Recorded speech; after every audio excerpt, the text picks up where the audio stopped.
Welcome everybody to 52 Living Ideas. We're going to the Bhagavad Gita. We are on chapter 9 and we're going to start today from 11 to 15.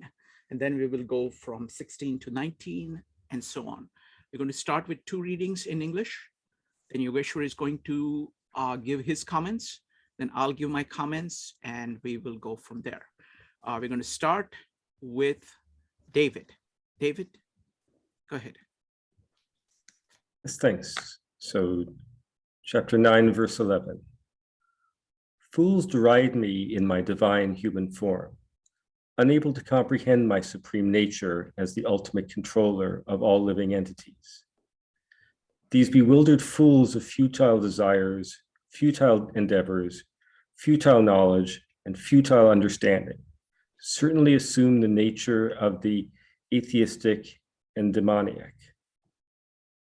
But the great souls, having taken refuge in the divine nature, O Arjuna, render devotional service unto me with undeviated mind, knowing me as the imperishable origin of all creation.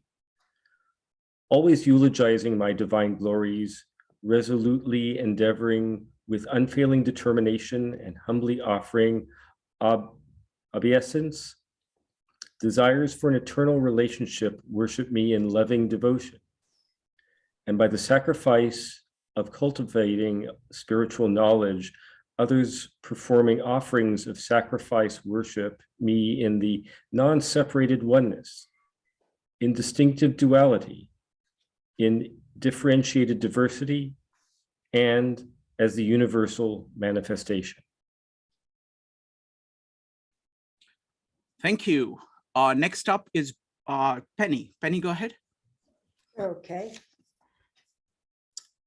Fools pass blindly by the place of my dwelling here in the human form, and of my majesty they know nothing at all. Who am the Lord, their soul? Vain is their hope, and in vain their labor, their knowledge. All their understanding is but bewilderment. Their nature has fallen into the madness of the fiends and monsters. Great in soul are they who become what is godlike.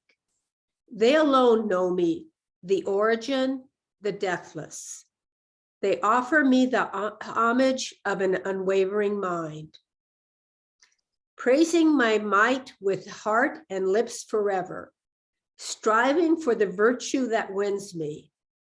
And steadfast in all their vows, they worship adoring, one with me always.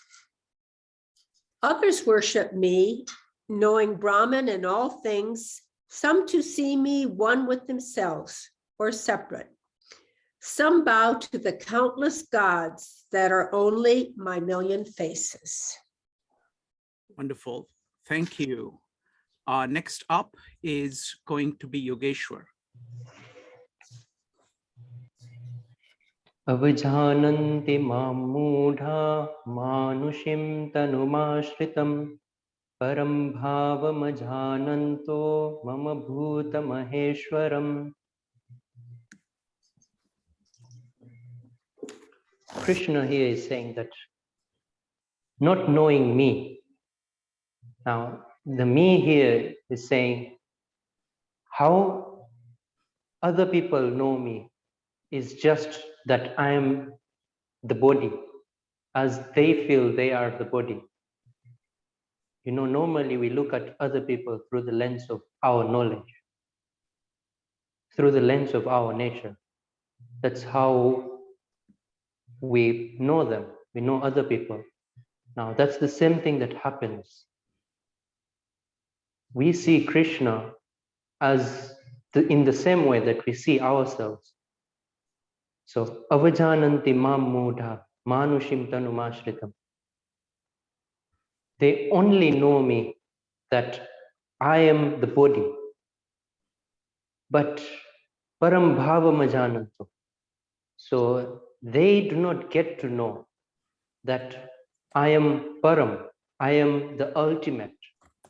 I am separate from the body. Mama bhuta maheshwaram. So they also do not get to know that I am the ultimate out of all living beings. Now, here Krishna is not talking about a better human being. For example, we could say that a king, maybe a president, is a better human being, or somebody who is of a higher stature than us has a better living. Not just that, but those people still view me as the body. I may be a king because Krishna was a king, but they only know me as a king. That's not all I am. I am something else. So know me as Brahma. Do not just know me as the body or as the mind or the thoughts that I talk about. It's not only that. Look for that which I am not saying in my words. There's that abstract that you need to get, the essence of everything, whether it is me as the body or the words that I speak. Know the essence. So know the speechless in the speech and know the essence of all life, which is me. So why don't they know me? So they do not know me because Mogasha Moga Karmano Moga Jnana Vichetasa Rakshasim Asurim Chaiva Prakrutim Mohinim Shrita. They have futile desires. They also have futile actions. And their knowledge is just according to the world. It's only according to their perceptions. So that's the futile knowledge that they have. And what are they? Vichetasa. So their mind is always playing on the peripheral. They are never thinking about the center, or they're never getting to the center. Now, one thing about Mogasha or Moga Karma and Moga Jnana. So 3 times they've used the word futile, like all these 3 are futile, like their own desires, their own actions, and their own knowledge is futile. What happens here is the desires that we have is like we have a desire and then we want to get to the desire, mostly through the peripheral. And then when we get to the desire, we have more desires than that. If we want to buy a car, we get to buy a car and then we want a better car. Now we want a Ferrari or we want a Mercedes. So that continues, even whether it is money. When we get some little money, and then what we do is we want more money. Now I want 10,000. And then after that, after getting that, I want 100,000. It all continues. So what happens there is all the 3 aspects are only in this cycle. You have a desire, and then you do an action towards that desire. And what do you use to make that action? You use your little knowledge. And that knowledge, all your mind is just put in that, only in that cycle you remain. And that's why they cannot know the center, the core of their being, because they're always playing in the cycle of the periphery. Rakshasim asurim chaiva, prakrutim mohinim shrita. So there are 3 types of Prakruti that are said here, 3 types of nature that are said here. The first one I would say Mohinim, the last one that is said in the verse. Mohinim means it deludes you. It does not allow you to see the truth. it keeps you running in cycles. And the thing about running in cycles is, you know you're running and you feel you're going to get somewhere because you are doing some action, you're running. But what happens is you're running in circles. You end where you started from. You do not get anywhere. And then Rakshasim and Asurim. So those two types of nature. One is that bad nature that is always taking you away. It's making you do wrong actions continuously. Yeah? It's making you go away to the peripheral.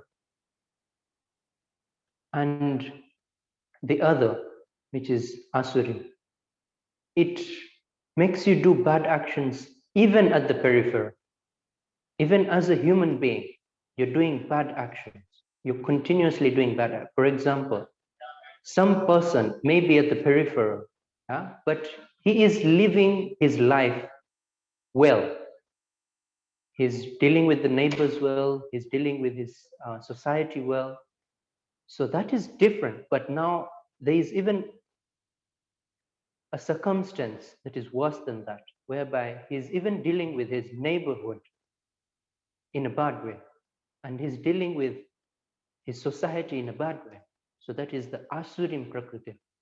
So such a person who is even dealing with his neighbors in a bad way, how will he be able to know me? There's no way, because what those actions do, they keep him at the periphery always. Because why do we need to steal? One thing is that we value the product or the item at the peripheral more. That's why we need to steal it. And another thing is we do not have that much love for the owner of the item. Because if we have that much love for the owner, we cannot steal it. We cannot steal that item. It becomes like you just cannot do it because you love humanity so much. You love living beings so much. So you can't just do such a bad action. So because of these three types of nature of people, they do not get to know me. And they always go on to their nature. Now, one example of Mohinim, like we may know the truth a bit, and we may know that we have to get to the center, and I have to do some practices. Maybe I have to control my breath or be aware of my breath or control the words I'm speaking so that I do not speak bad words. Now, all that happens, you know it at one point.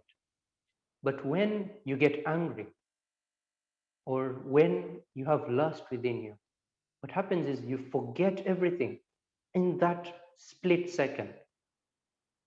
There is this Prakruti, this nature of you that makes you forget everything else. It makes you forget all the vows that you've made in your life. It makes you forget all the knowledge that you have had in the past. And it pulls you towards doing the wrong thing, even though you know you should not do it. Like maybe you have made it a thing that I will want to get up early tomorrow and then go for a jogging or something to keep my body healthy. Now what happens is when the 5 a.m. alarm goes,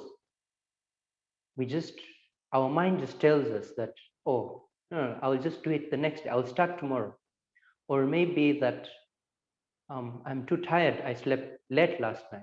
Yeah. So all those things, they make you deluded and it keeps you in that cycle. You can't even make a new habit at the periphery.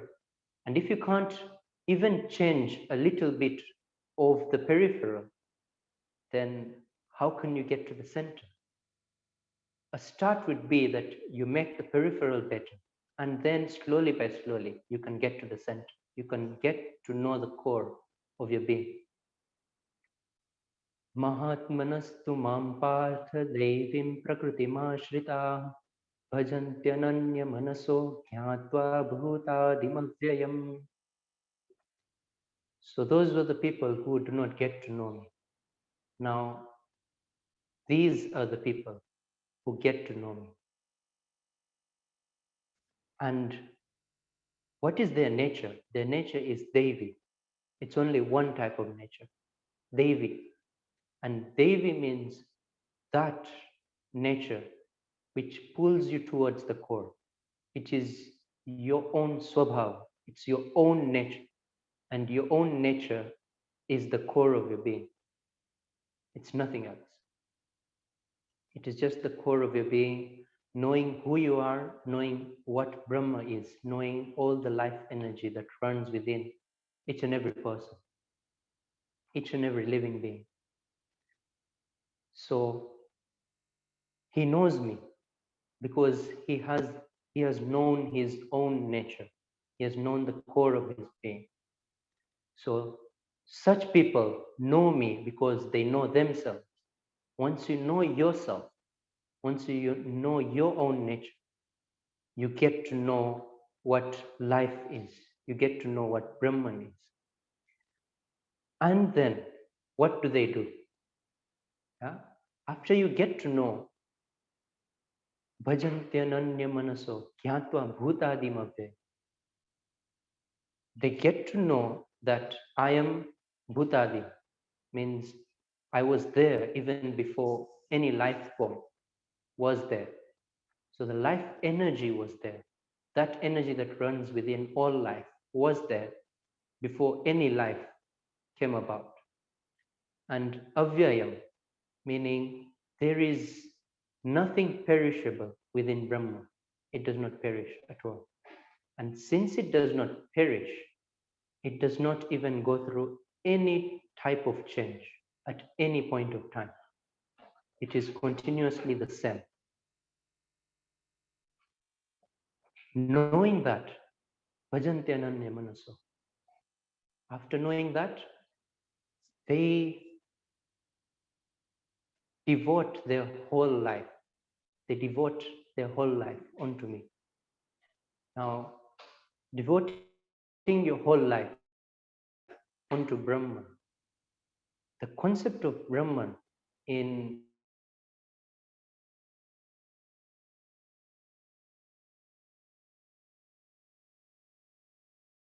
Okay, looks like Yogeshwar is having an internet problem.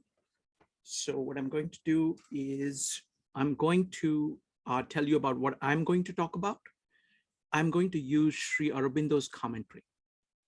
These 5 verses, 11 through 15, talk about 2 different kinds of people, 3 different kinds of people.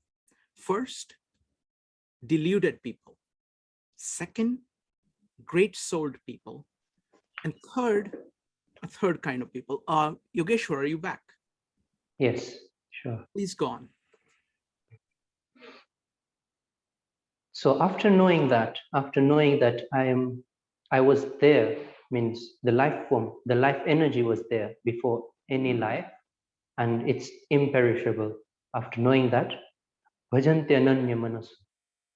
Now, devotion in this philosophy or in Gita, what devotion means is when you get to know something that is really higher than you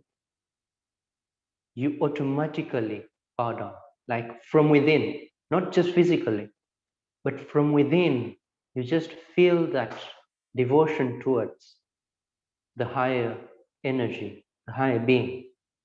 So it's not about just me performing the rituals or just bowing down, yeah. But it is about that feeling that you get from within when you've come into contact with that life energy, when you've come into contact with that which runs the whole world, runs the whole universe. And that moment in time, your hands will fold automatically, you'll bow down automatically, and it will all just be automatic. And you'll realize that I do not need to bow down. I do not need to think about bowing down. It is happening because I'm seeing something so great in front of me. I'm seeing something so great. I've never seen such. And after realizing that, that life form, that life energy that is running, I cannot stay without bowing down. So, bhajantyananya manasa, I'm always contemplating on that.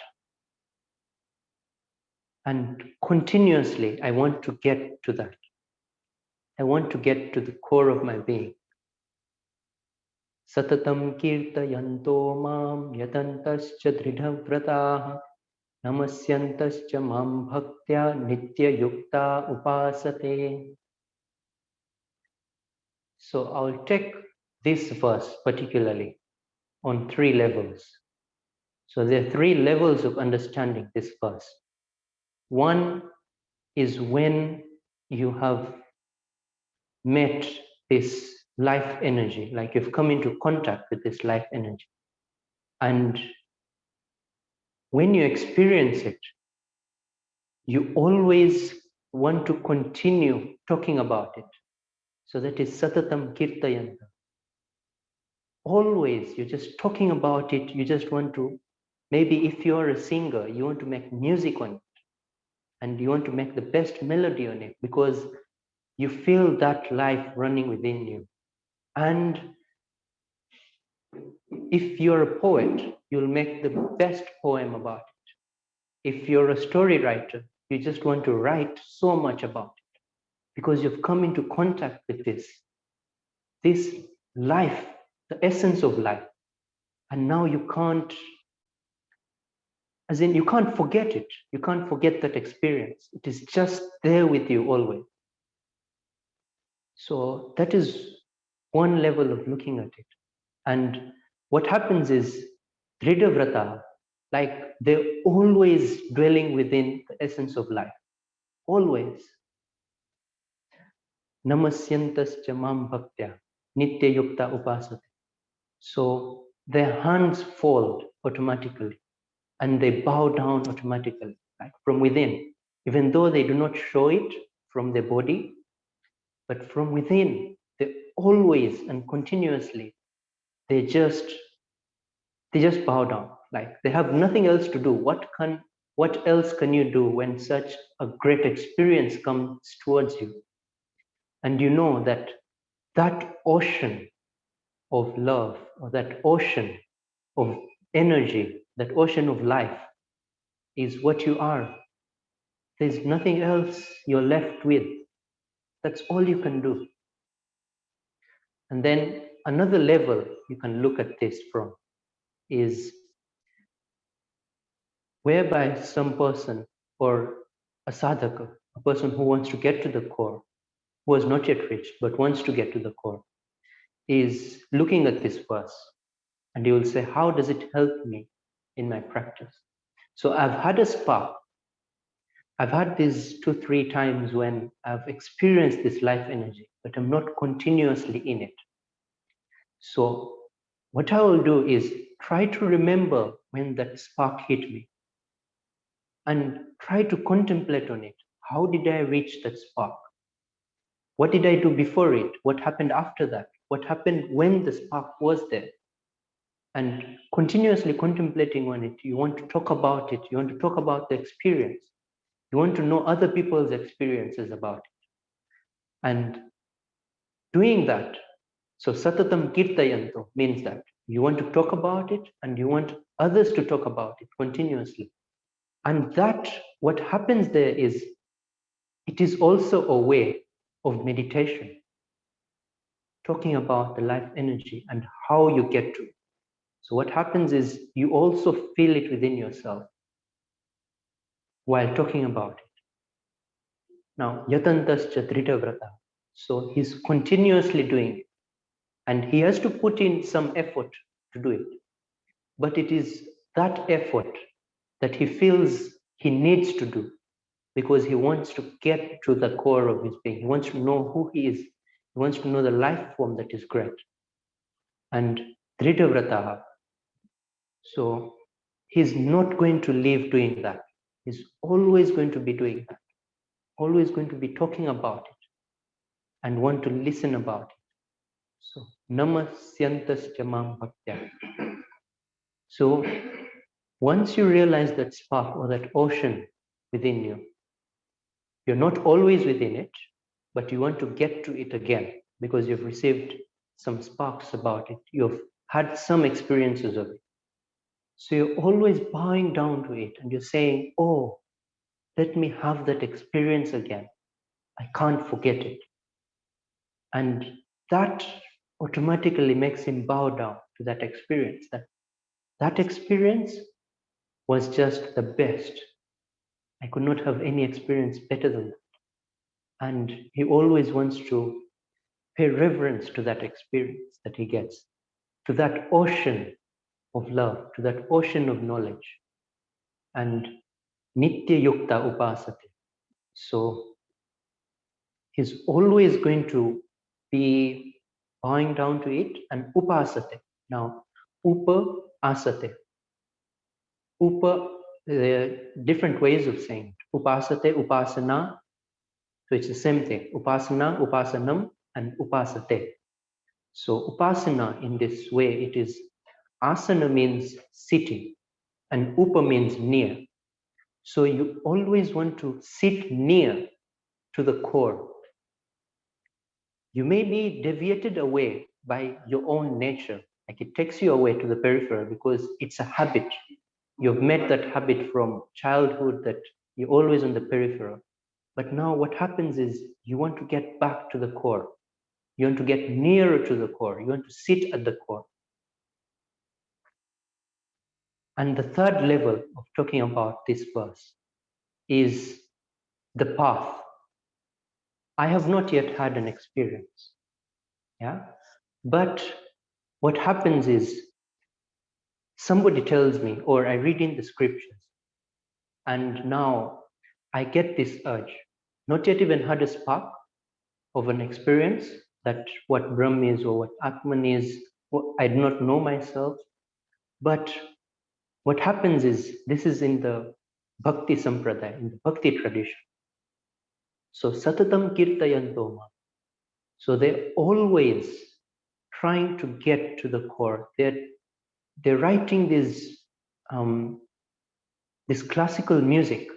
And as I was talking to Shrikant yesterday, this classical music that was written in those old ages, in those old days, what happens is that classical music was always towards the anahat, towards the om, towards that which is unknown to me.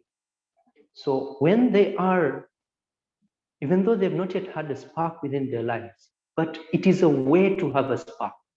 It is a way to get to the core. Just writing this music and listening to this music and being with such people who have had such an experience. When you're being with such people, they're always going to be talking about it, listening to it, and even though they're not talking about it or listening to it, just being in the presence of such a person who has had such an experience, that triggers something. It triggers an experience within you. You feel the experience within you. So, yatantascha dhrita vrata. So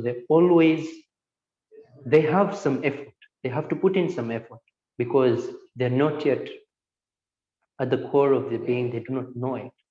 But still they're on the right path because they're staying with such people and they're always doing the right thing. Namasyantas chamam bhaktya. So in whichever form they get me. Huh?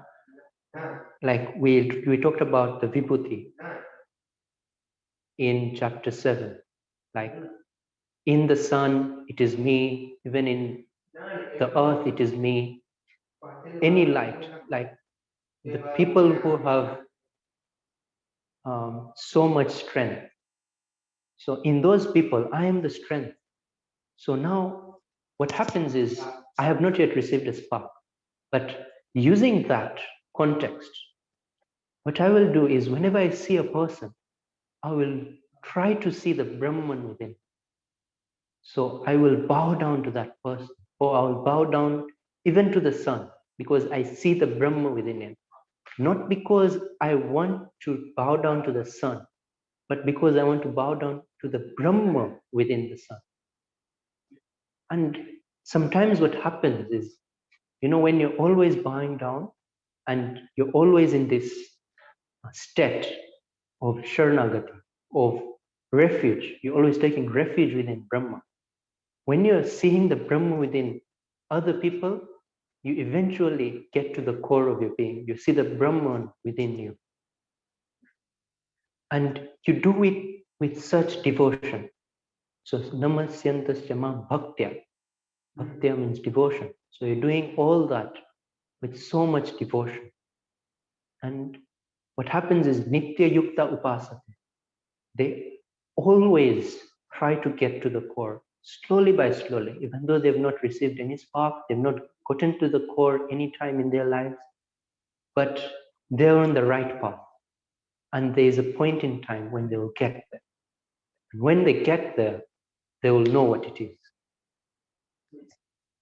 Jnana yajnena chapyanye yajanto ma upasate ekatvena prithaktvena bahudha vishvato mukham.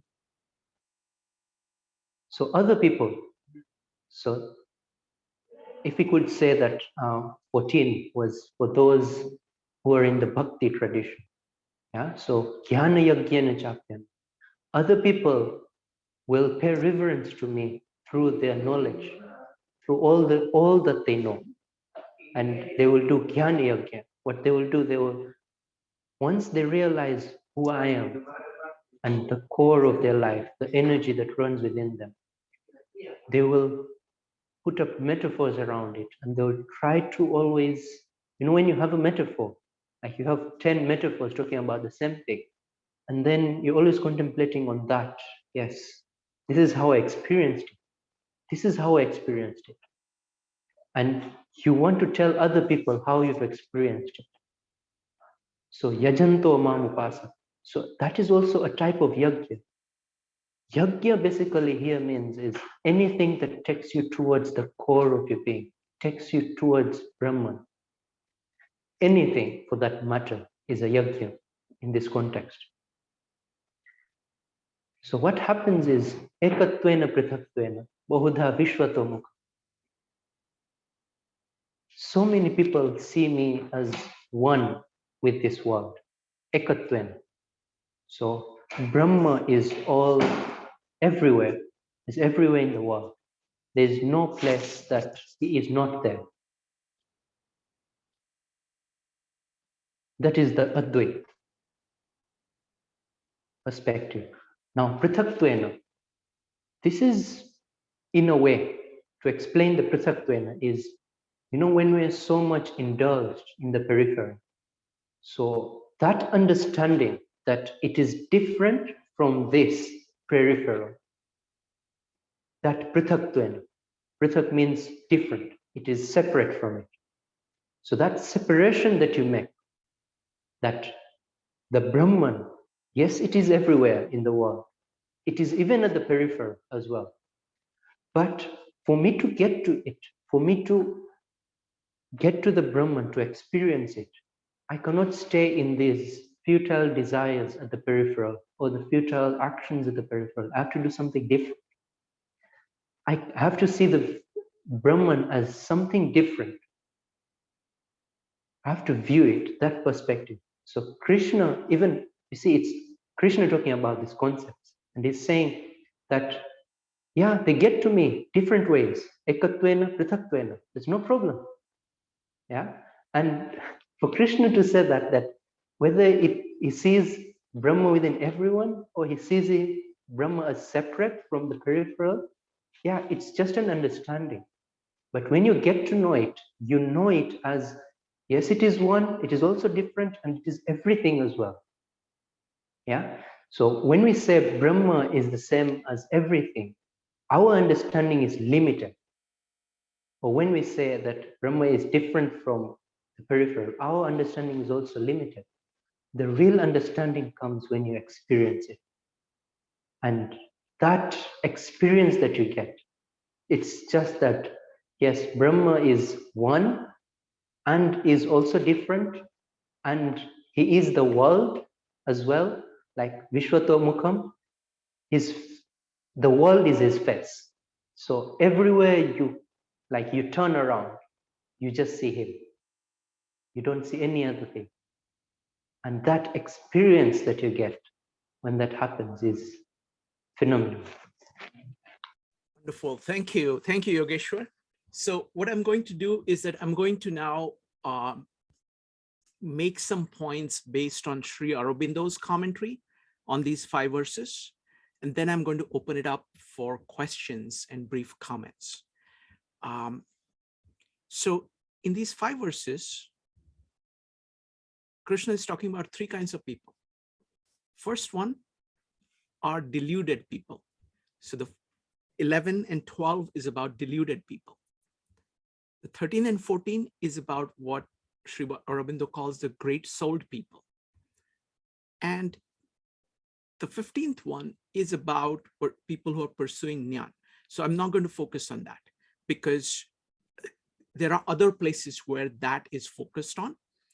This one, you really need to understand the difference between the deluded people and the great souled people. And Sri Aurobindo does a fantastic job of that. So I'm going to read first so I'm going to focus only on those 4 verses.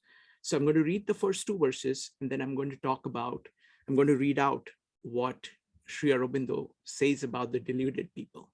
Then I'm going to read out the next 2 verses, and I'm going to talk about what Aurobindo says about great souled people. That is the distinction, which is the heart of these 5 verses. So 11, deluded minds despise me, lodged in the human body, because they know not my supreme nature of being Lord of all existence. All their hopes, action, knowledge are vain things when judged by the divine and eternal standard.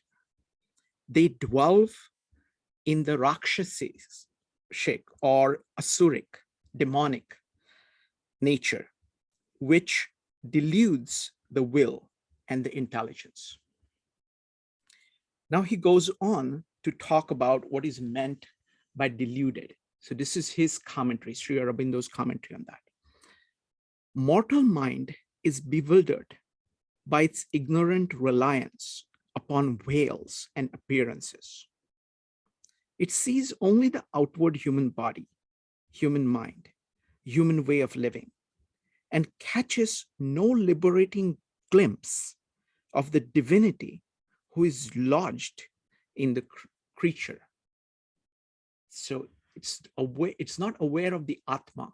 It is focused on the body, the interaction with people, emotions, thoughts, but not on the core of your being.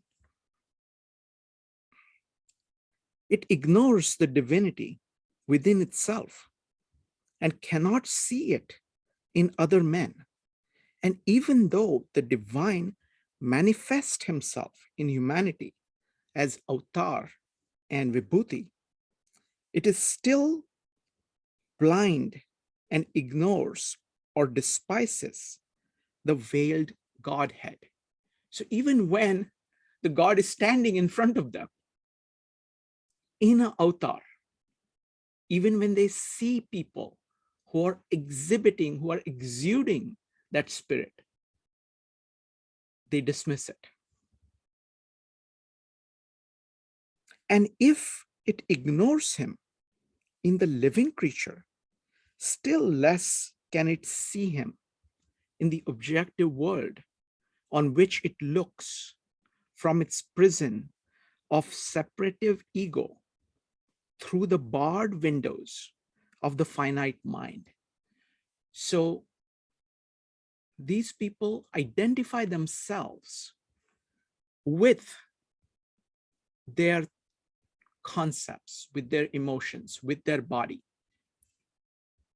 And so they are unable to look past these things into the eternal principle that is shaping people around them, the world around them, and themselves. It does not see God in the universe. It knows nothing of the supreme divinity, who is the master of these planes, full of various existences, and dwells within them. It is blind to the vision by which all in the world grows divine, and the soul itself awakens to its own inherent divinity and becomes of the Godhead, godlike. So it does not notice this about existence, about other people, about themselves, that there is this Atma, this Brahma within each individual and within themselves and within everything. What it does see readily, and to that it attaches itself with passion, is only the life of the ego hunting after finite things for their own sake and for the satisfaction of the earthly hunger of the intellect, body, and senses. So this is all about being attached to the periphery. The key word here is attached. When a person is operating from the center, he's aware of everything, and he sees the universal principle, the eternal principle, the Godhead operating in other things. He's not going away from them. What these people are doing is that they are attached to the periphery, identify themselves with the periphery, and in so doing, do not see the eternal principle operating in them and in others and in the world. Those who have given themselves up too entirely to this outward drive of the mentality fall into the hands of lower nature, cling to it, and make it their foundation. So instead of sitting at the center and making the core of your being the foundation, they are attached to the peripheral and make that the foundation of their being. They become a prey to the nature of Rakshasa or demon in man, who sacrifices everything to a violent and inordinate satisfaction of his separate vital ego and makes that the dark Godhead of his will and thought and action and enjoyment. So this is the, what Louis Sullivan calls the inverted self, that instead of function shaping the form, you get attached to the forms that are there, which actually makes you inverted and actually ends up killing the function within you, or not really killing. You can't kill the function, but you're not aware of it. It's no longer operative in you. You're not focused on it.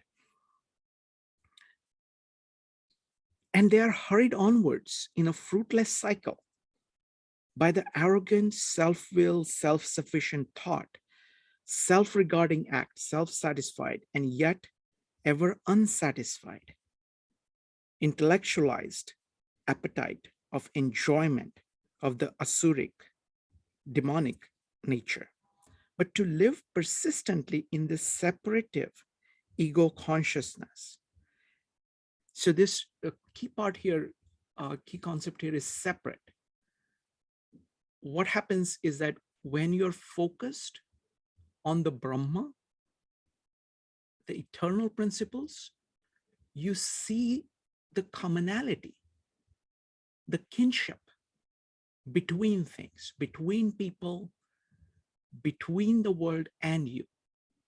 When you're focused on the peripheral, you're focused on the separateness of things.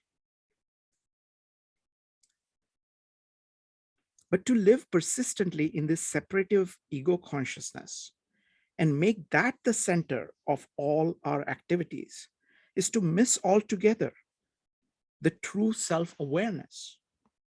So you're missing the center.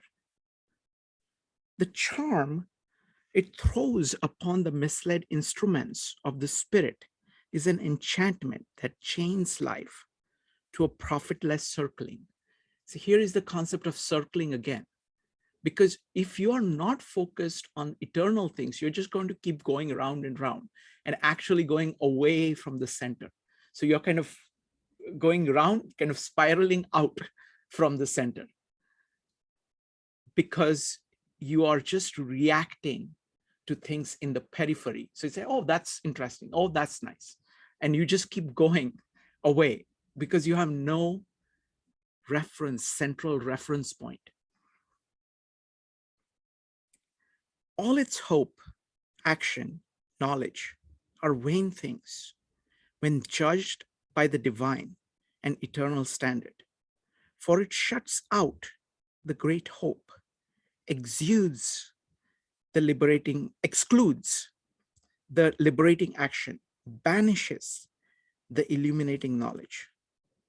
It is a false knowledge that sees the phenomena but misses the truth of the phenomena, a blind hope that chases after the transient but misses the eternal, a sterile action whose every profit is annulled by loss and amounts to a perennial labor of Sisyphus. Sisyphus is the Greek myth of somebody trying to roll a boulder up the hill, and it keeps coming down, and you keep doing that eternally.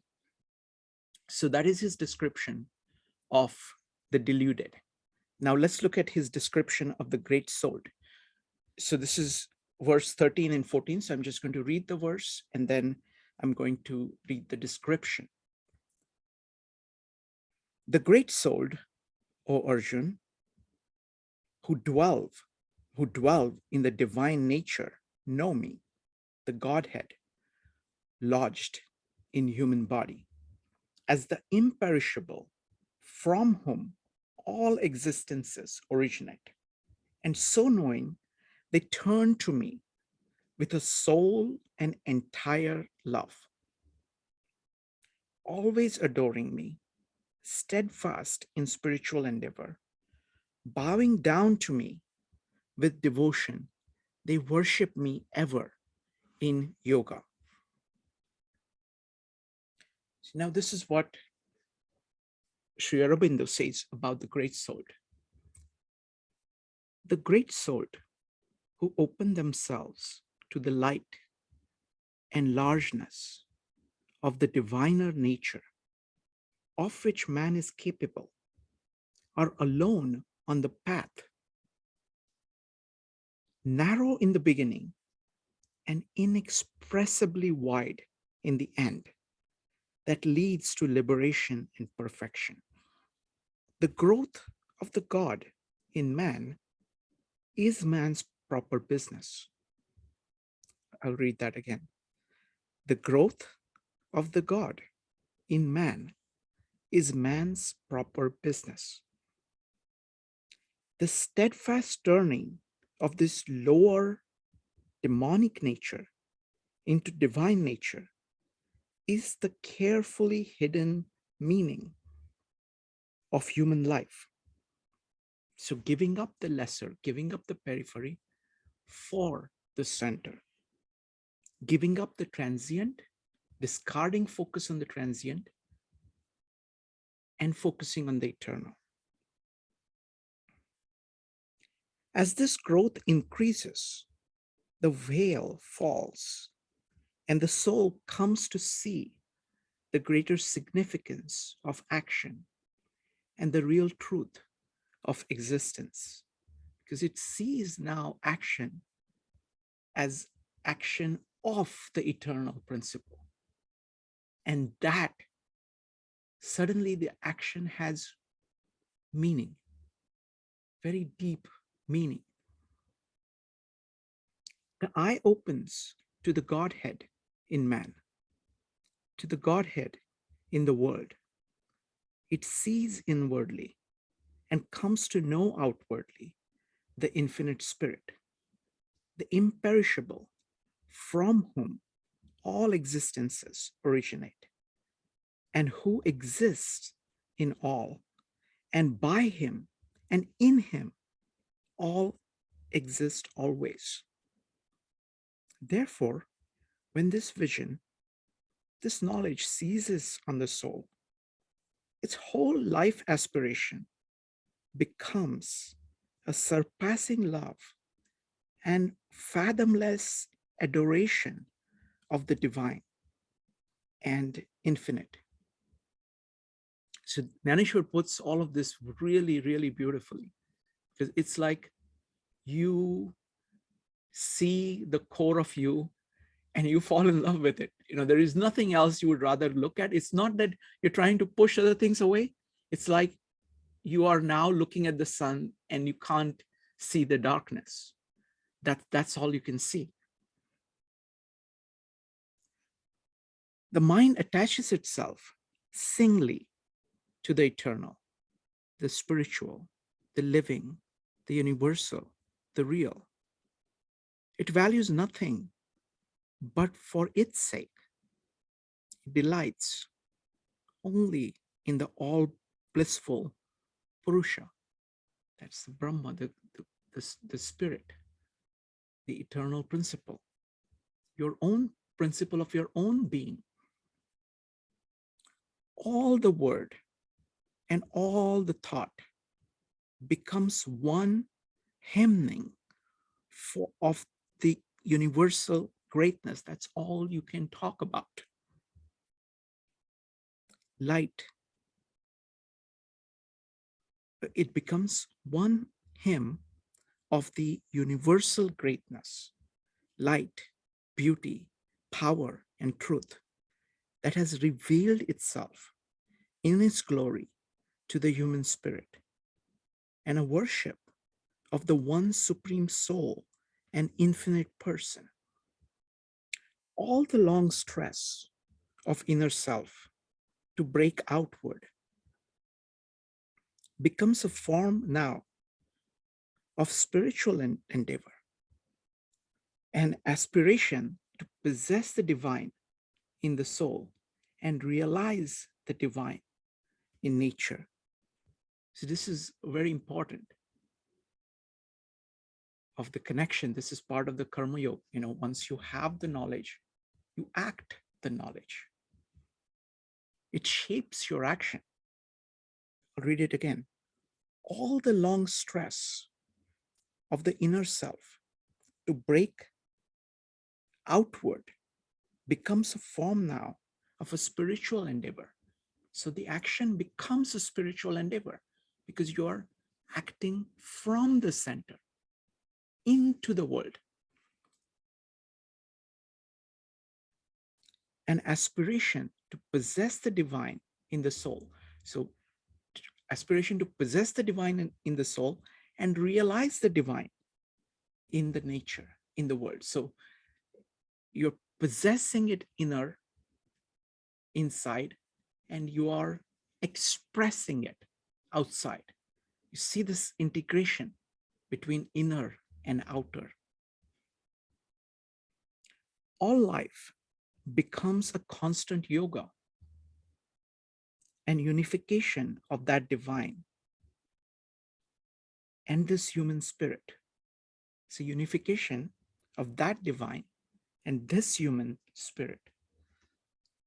This is the manner of the integral devotion.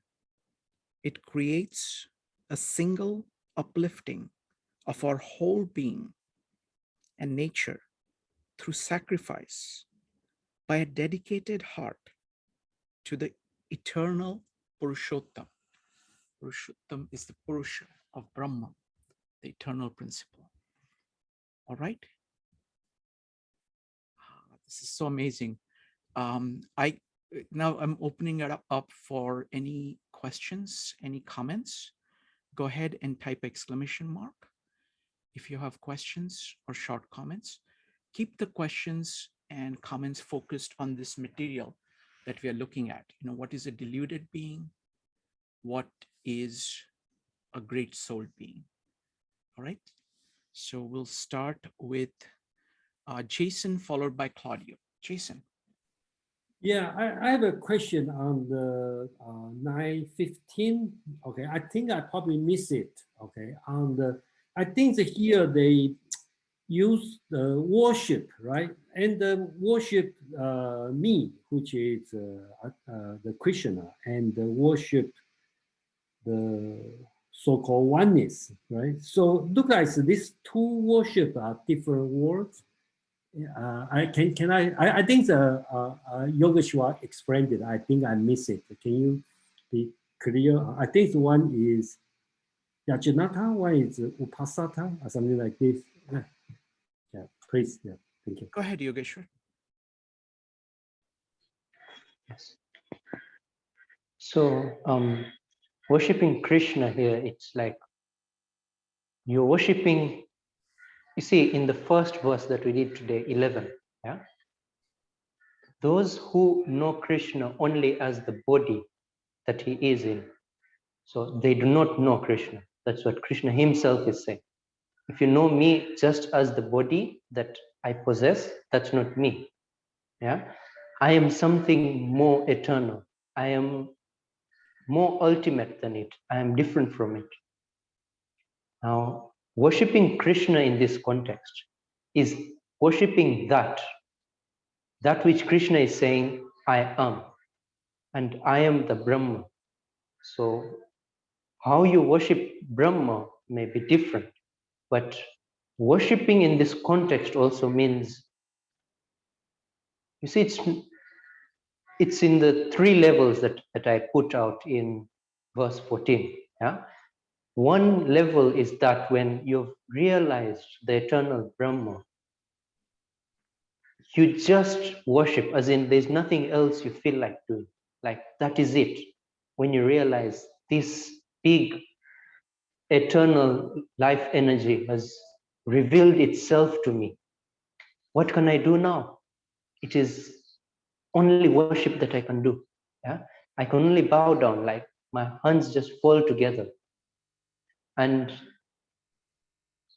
then the other thing could be while walking towards the Brahma, you've not realized the Brahma, but when you want to walk towards Brahma, it is the best thing you can do. Yeah, you pay reverence to Brahma in a way that I want to get to you. Yeah, maybe I have had a spark or two, but I want to be in that state forever. So worshipping Krishna in this context is that. And then ekatvena prithaktvena, those are different ways of worshipping him. And even Krishna doesn't have a problem with it. Yeah, he's saying, yeah, it's fine. Whether you worship me in like as Brahma, all pervading, like all pervading, or you worship me as a separate form, and then you'll realize that everything is the same thing. A separate form in a way that he is not, for example, I, myself, I am not the body. Yeah. So you have to make those distinctions that this is something else and this is the eternal Brahma. Like this is the peripheral and this is the center. So you have to do both things in a way. Both things help actually in your journey. One is Brahma, meaning Brahma is everywhere. So if we say everywhere, then Brahma is also in the peripheral. He's also within me when I'm making these bad decisions. Yes. Yeah. But now you also have to see him as different. He's something else. He's the core of life. And that's when you can get to him. When you get to him, the experience is he is everywhere. So however you worship him or however you see him with jnana, it is whatever you do, just get to him. In Indian philosophy, it's not the most important is not the path you get to enlightenment. It is that you get to enlightenment. That's the most important thing. So because truth, in a way, like however many metaphors you use or however you worship, it's not the truth. The truth is only realized when enlightenment befalls you or when enlightenment reveals itself to you in a way. So that's the truth. Thank you. Thank you, Yogeshwar.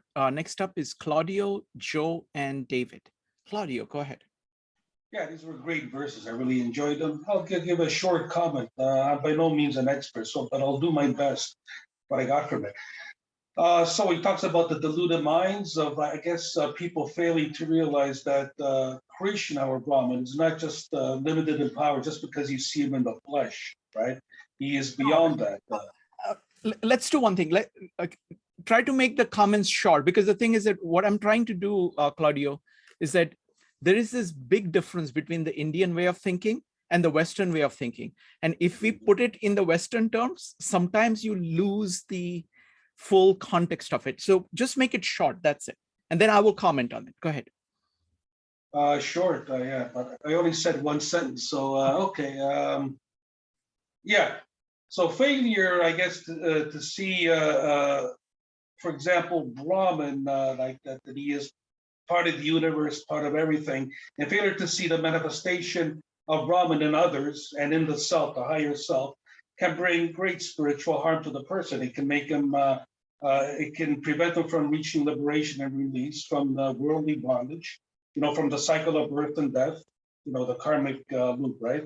And I guess it'll cause them to finally bring closure to the effect of karma. So it's important to see yourself and Brahman beyond the physical body, like it's part of the universe. Yeah, that's what I think. Wonderful. Thank you. Thank you, Claudio. Next up is Joe, David, and Jason. Joe. Well, I don't want to mix the two, but I do see this is probably the strongest parallel between transcendentalism and Indian way of thinking, thought, the Bhagavad Gita. I mean, you really kind of see that what we were mentioning with Louis Sullivan, life was beginning to break in from the outside, and continuous breaking in from the outside, and then from the inside. That's essentially what I'm starting to see here, is that's where Brahman is everywhere. And you kind of see it, that's how that cycle kind of works. And for me, I think that there is also this element that if you're managing yourself, again, to the periphery, as we had talked about, to any kind of externals, any kind of material goods, it's almost like this false God, this false belief that you start to, and it takes you away from who you are, your ego, itself. And I do see some parallels with the Bible with that as well. I mean, I don't want to go into them. Let me do one thing. Let me comment on the parallels that you've commented on Sure. Transcendentalism. It's absolutely true, because Transcendentalism is profoundly influenced by Indian thought. And this idea that Louis Sullivan has of function and form is the same idea. He's trying to get at the same thing. Function to Louis Sullivan is the eternal principle driving everything. That's what he's focused on when he's talking about function. And forms are the manifestations of those things, the 10,000 things. So it's the Tao and the 10,000 things. And what this kind of breaking in and breaking out, that means you're open to the manifestations and seeing what the function is operating in that. And then you are expressing that function through manifestation. So there is this dance between outer and inner that is going on. That, towards the end of the commentary of Sri Aurobindo that he talks about, that you're trying to understand the function, understand the eternal principle, and then you're trying to express it through your actions by creating things in the world. So there is that loop which is there, and which is very much in the Indian way of thinking. So there is that absolute parallel. So what parallels do you see with the Bible? With where people are actually starting to manage themselves to forms, and Christ is actually trying to tell them, no, this is where we're not necessarily supposed to go. So, specifically, I was thinking about the parable with the sheep, and on the way, and on the door, and it was, and essentially, I remember it specifically related to the ego. Essentially, he was asking them to step through the door into the light.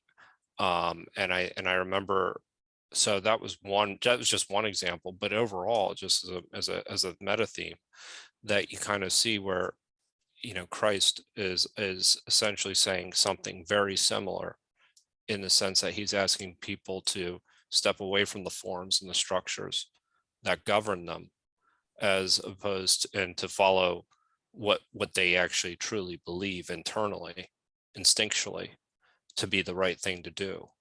No, and that's your core. Absolutely. That's, I mean, the thing is that, like, for example, the concept here of yajna that is talking about, it's basically sacrifice of the lower for the higher. There, in terms of kind of ritual versus actual. So it's like, Krishna again and again comes back to this theme of saying, even if you're doing the right rituals and stuff like that, if you're not focused on the meaning of them, those are meaningless. Even if you're using the right words, they are meaningless unless you have the spirit. So it is, in both cases, it is kind of refocusing on the core of your being and saying to people that don't take periphery as the starting point. Because, like, when Jesus criticizes rituals, he's saying, this is peripheral. This was actually intended to support the spirit.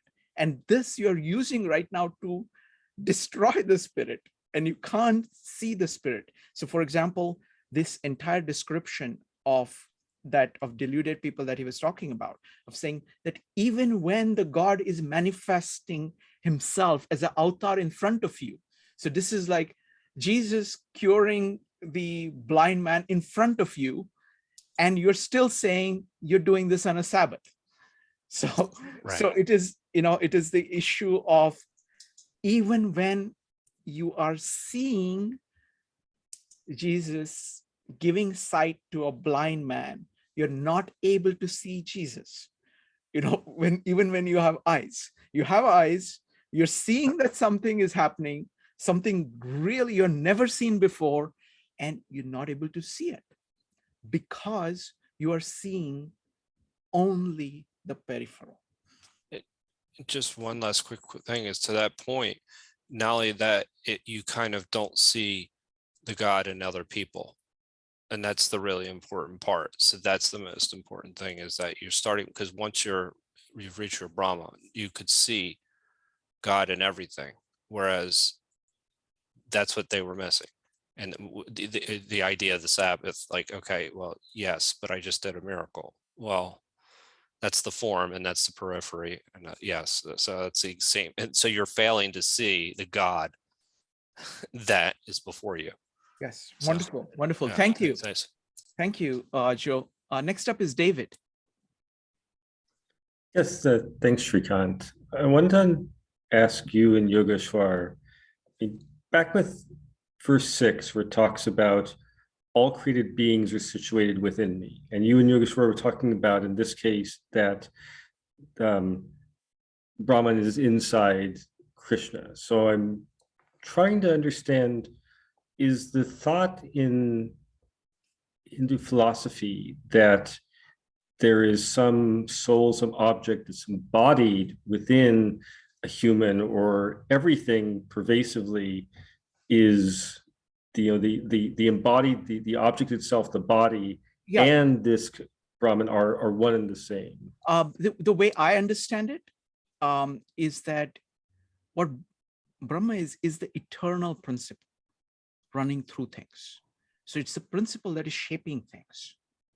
So it is ever present. It's the thing that is shaping things. Yeah, but I mean, in other words, is the body a vessel for something, or is the body also itself, which I would think part of this pervasive God as No, well? but, Maybe they seem to describe it in both. I mean, sometimes describing it one way and the other, and I'm just trying to, which may not be a limitation of English, but I'm trying to understand whether it's one and the other, or whether that's just sort of okay. It's the same. Is the point that he was saying that it is in them?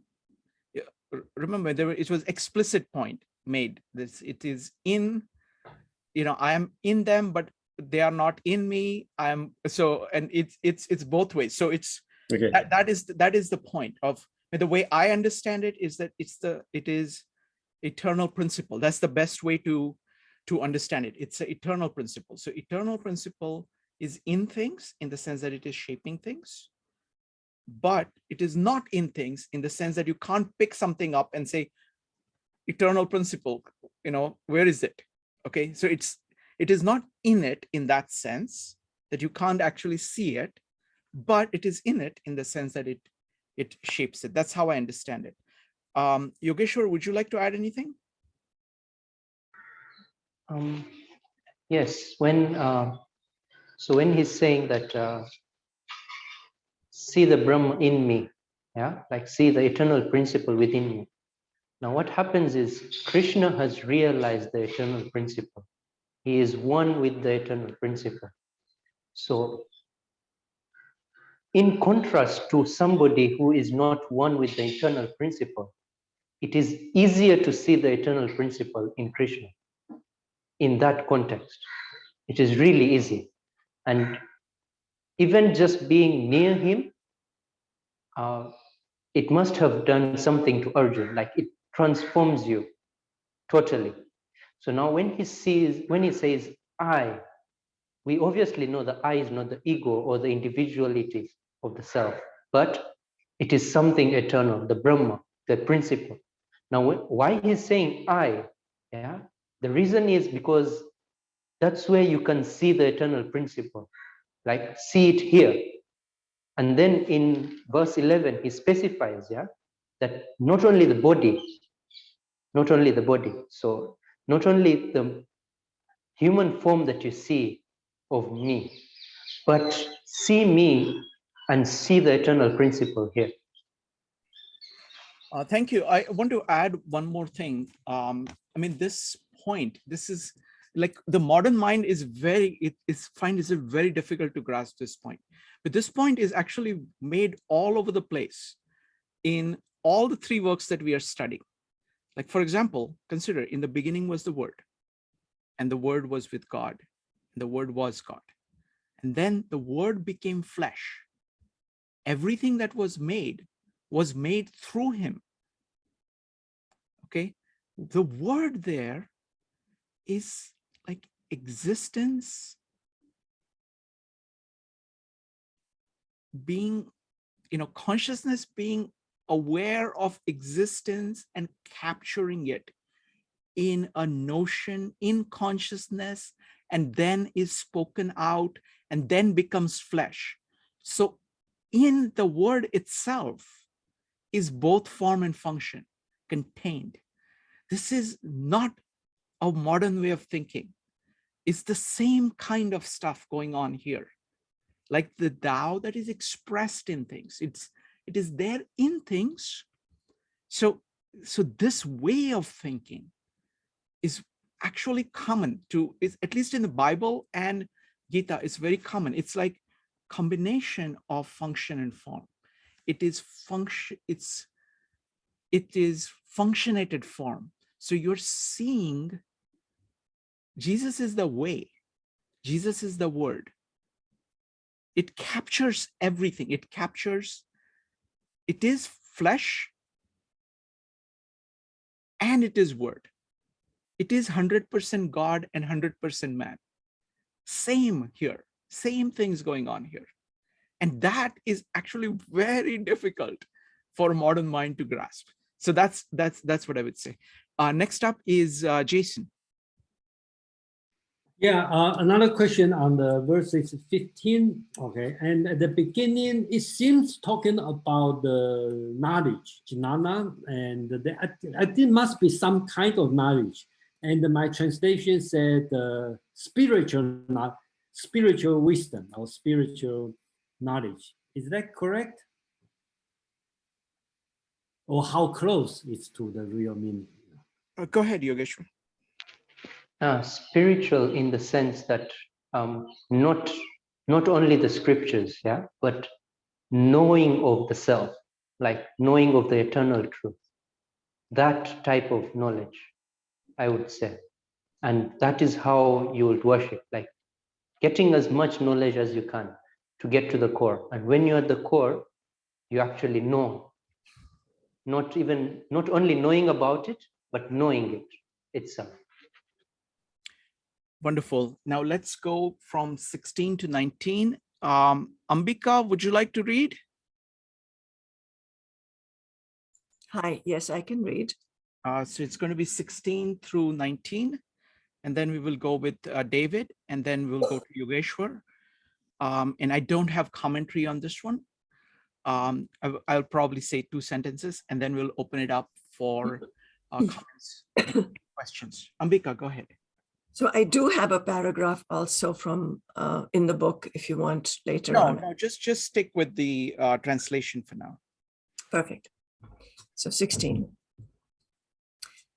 I am the sacrament, I the sacrifice, I the oblation, I the fuel herb, the mantra am I too the butter, I the fire, the offering am I. I am the father of this universe, the mother, the providence, the ancestor.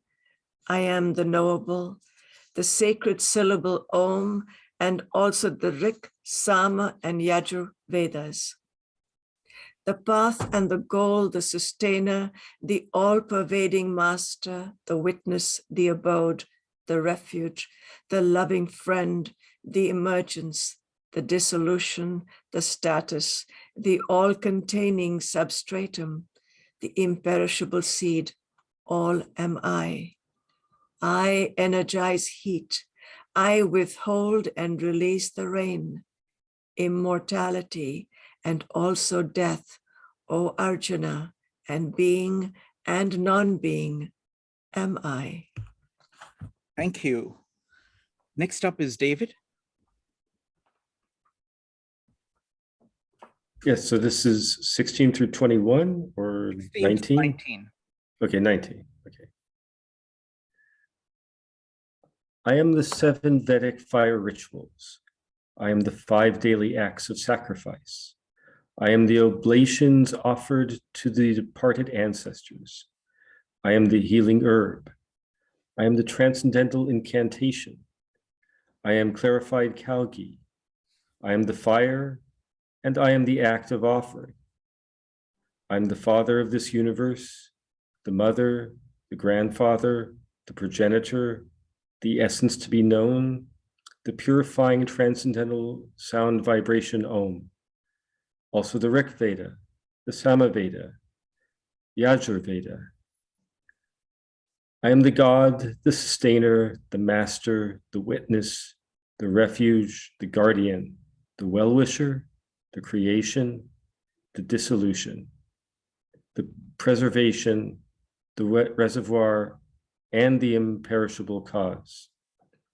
O Arjuna, I give heal, I send forth and withhold the rain. I alone am immortality and death, and all that exists in the manifest present, as well as all that exists in the unmanifest past and the unmanifest future. Thank you, David. Yogeshwar. Aham kraturaham yajna swadaham amaushadham Mantrohamahamevajamahamagniraham hutam. Whatever sacrifices we make, it is Krishna. As in Krishna is saying this. I am all the sacrifices, I am all the sacraments, yeah. I am even that which you give into the sacrifice. It is me, yeah. And even the food that is eaten, or that which gives you energy, and that which revives you from disease, all that is me. What you use as, per se, the mantras that you use while doing the sacrifice, it is me. And I am the offering you give. And I am that place, the fire in which you give the offering. I am this whole action. You see, here Krishna is saying, I am the action, like I am the noun, I am the verb. I am all the nouns that you can see, and I am the verbs, all the verbs that you can see. So everything, whether it is, can you see Krishna in that? That's the question. Can you see the eternal truth within? Do not just see me as here in front of you, but can you see me everywhere, including in all the sacrifice that you've done before, or the sacrifice that you're going to do ahead? In this, yeah, I just see the essence of each and every, whereby even when you're eating, yeah, when he says that Swadham Aham Oshadam. So Oshadam is translated in two ways in Gita. So Oshadam is translated as the normal translation you'll see in the dictionary, which is medicine. Yeah, that which revives you from disease is Oshadam. Now, there's also another, because in the past, in these Vedic times, Oshadam was also used as to call food.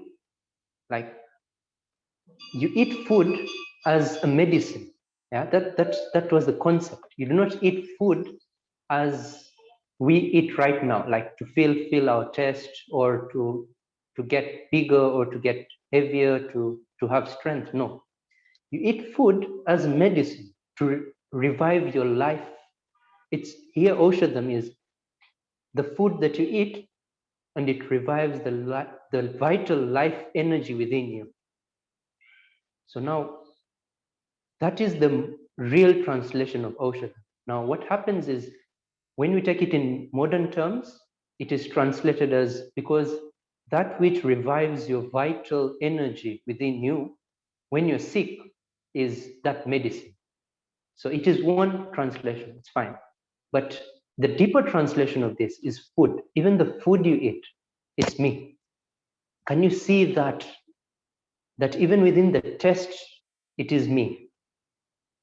Even the eating, the action of eating is me.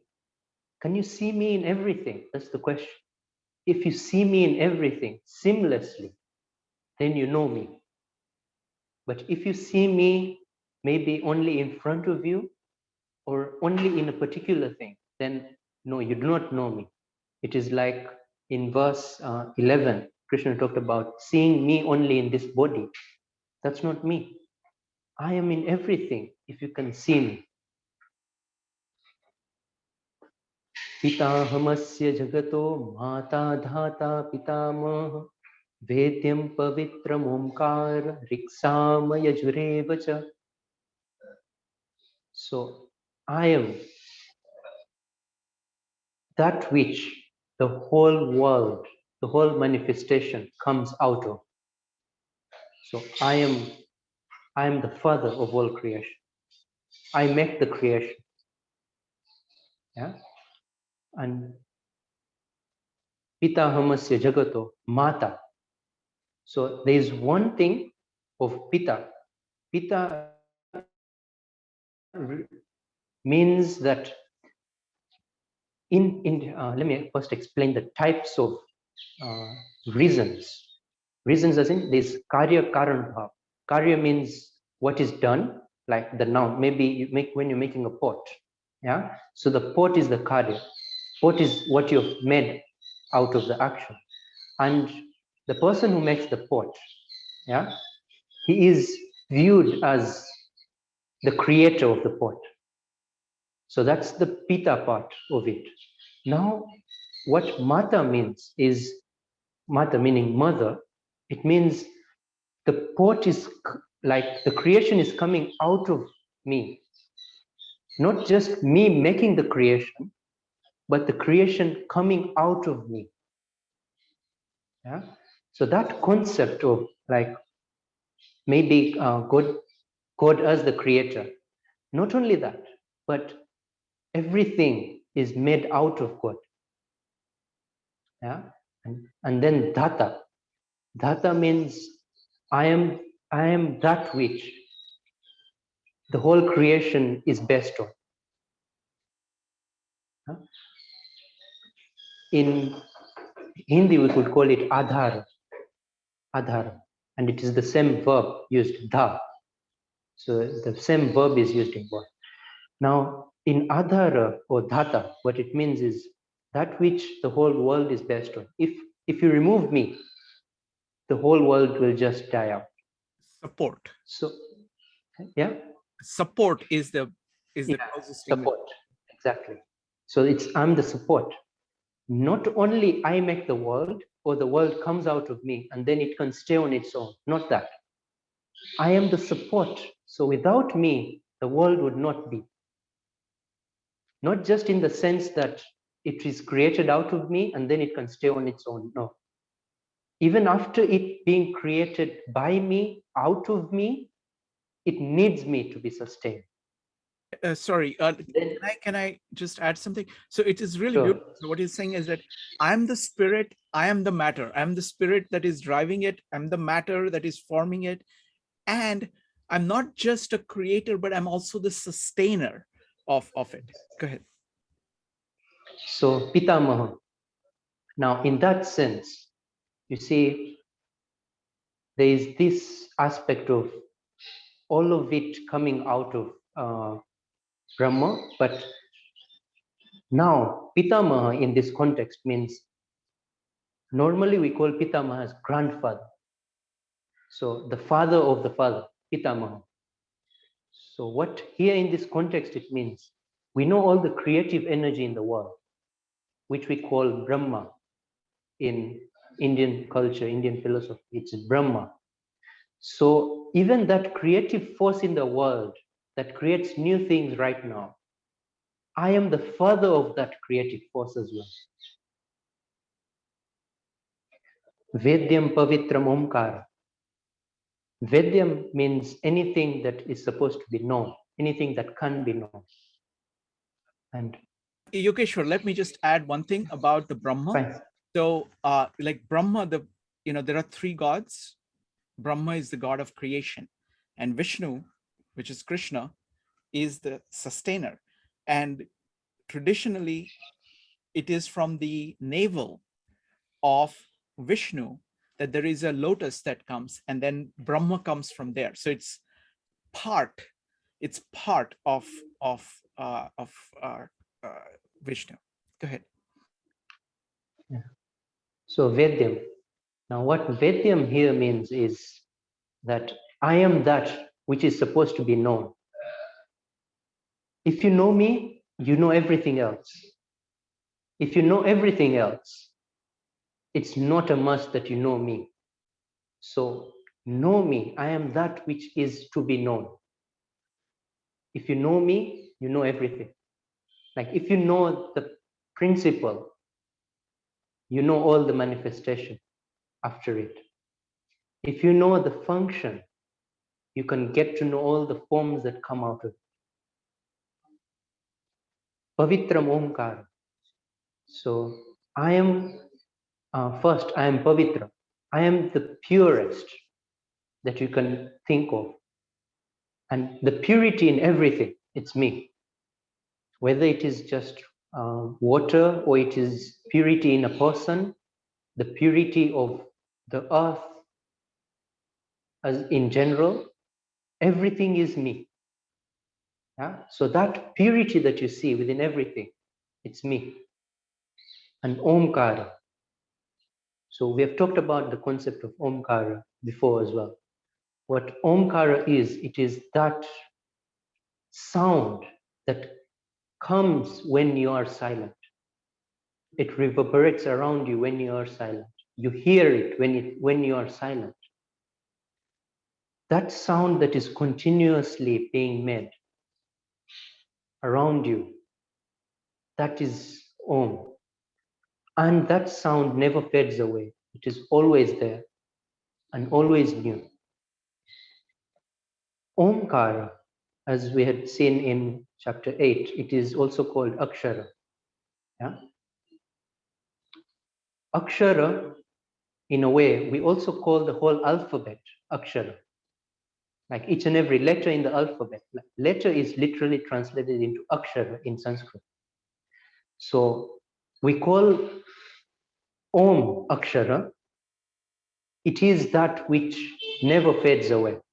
Now we also call all the letters of the alphabet Akshara.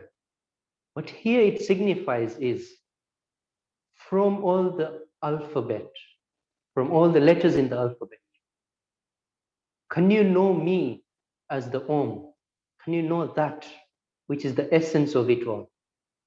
And Indian culture has so much dwelled into sound, into the different forms of sound and just the letters itself and making up mantras out of the letters, and then also the poetic form, the music form, and how that music or the poetry can take you towards eternal knowing, the eternal life form that is there, how all the sounds around you can take you there. Now, after knowing all the sounds, yeah, even because he says Riksama Yajurevacha, so I am the Vedas, all of them. So in the Vedas, the Omkar is there, and even all the alphabets, all the letters of the alphabet are there. What happens here is we stick so much on the letters itself, on the letters themselves, rather than looking at the essence of it. That which Krishna is saying, I am. Like when Krishna says, I am the Vedas, yeah? The physical Vedas that we have, the letters, it's not. But that essence within. And when you recite the Vedas, that the meaning of the Vedas is me, in a way. That which you recite, what you're calling out is me. And what you'll get to, the destination that you get to through all that knowledge is me. That's what Krishna is saying. I am, like here what Krishna is saying is, I am the person who walks on the path towards me. I am the path itself, and I am the destination itself as well. I am everything. Gatir bharta prabhu sakshi nivasa sharanam surit prabhava pralayam sthanam nidhanam bijamavyayam. Gati. So each and every action that we do, each and every action, whether it's walking or standing or sitting or doing anything, any action that we do in the world, whether it's towards the peripheral, whether it's towards the center, everything is me. Bharta, that which sustains everything, is in that life form, that life energy within everything. And we realize that even trees and plants, they have that life within them, that growth. Where does that growth come from? Yeah. So that life form within them is me. And then Prabhu. Prabhu.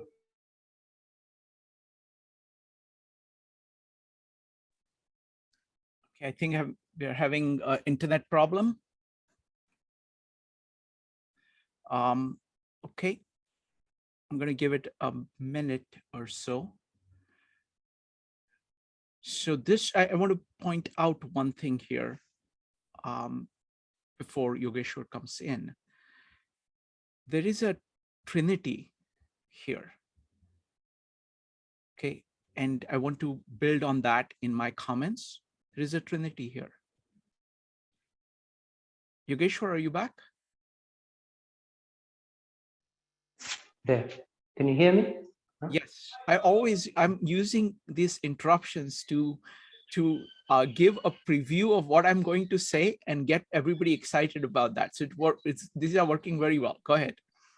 Sure. So, Prabhu, meaning that all be, and I am pra meaning before. So I am before all being, all manifestation. I am there. And Sakshi. Now, Sakshi is a very profound thought in Indian philosophy, mostly in Sankhya. When you talk about Sakshi, I am the seer. And he has already, like Krishna has already said, I am the doer and I am the action. But here what Krishna is saying, I am the seer as well. Like, even though all the action is happening, I'm just seeing that the action is happening. I'm not indulged in the action. Like when you know yourself as the seer of everything, then you get to know Krishna. All the action that is happening is at the peripheral, and you get to know that the seer is somewhere in the center. When you get to that Sakshi Bhav, and in Sankhya it is mostly put as Drashta, Drashya Bhav. Drashta is the seer, and Drashya is that which is seen. And Sankhya puts that which is seen as the peripheral, which will put as the body or the actions the body is doing. Even the mind and the thoughts that the mind has is part of the drashya. If you can separate yourself from the thoughts and the actions, then you can know yourself as something different from it. And when you know yourself as something different from it, then you get nearer to the center. Nidhanam bijamavyayam. No, Nivasa Sharanam Suri. So I am Nivasa. I am where everything is seated. Yeah? I am that home within which everything is. Sharanam means I am the refuge that everything, like everybody takes refuge in me. That is I am. Now, when you know something so divine, that life energy running within everyone, there's nothing else you can do. You just take refuge within it. And Sharanam in another perspective, whereby in so many chapters, whether it is the 6th chapter or even the 18th chapter, where Krishna says, those who take refuge in me, they get beyond their own nature, they get beyond Maya. So that taking refuge within me is so profound that when we talk about Brahma, he is the ocean, and the ego, it keeps you away from becoming one with the ocean. Now that ego is like a layer of oil that separates the drop of water. Yeah? What happens is when that ego, the oil that separates it, that ego is removed from there, the water automatically goes within and becomes one with the ocean. Now that refuge, that taking refuge is automatic in a way. Like the drop of water takes refuge in the ocean, automatically it will become one with the ocean. So that is also a very profound thing that is said within so many Mahavakyas, we could say, in the Upanishads, that is Tattvamasi or Aham Brahmasmi. So all those, Not now, it is so many perspectives we could take those Mahavakyas from. One perspective is me as I am with the ego is me, and that is the wrong perspective. That which is with the ego is me. Somebody could understand it as that, like Aham Brahmasmi or Tattvamasi. That is me. So that which is with the ego is me. That is the wrong perspective. Now, there's also another perspective. Through experience, you realize your individual self. The ego is not there. That is one thing. Yeah. But the drop of water is still there. It is not one with the ocean. Now, what happens is sometimes while going through sadhana, we think that individual self, even without the oil, that ego is me. That is also a wrong perspective. Now, what Tattvamasi is for is that drop of water is not you. What it is saying is that ocean is you. So don't consider yourself as the individual self, but become one with Brahma and you'll realize yourself. So that ocean is you. When will you realize it? Is when you become one with the ocean, when that drop of water falls into the ocean. And Surit here means the best friend that anyone could have. Huh? You know, in the yoga tradition, if you can sit on your own, then you're your best friend. But if you cannot sit alone, you cannot sit with your thoughts, then you should know that we are in bad company. Like that bad company means our thoughts and our body and all that. Yeah. So we are in bad company when we cannot sit with ourselves. Now, Surit in this sense means you can sit in me and I am your friend and you're in good company with me in that way, in that sense.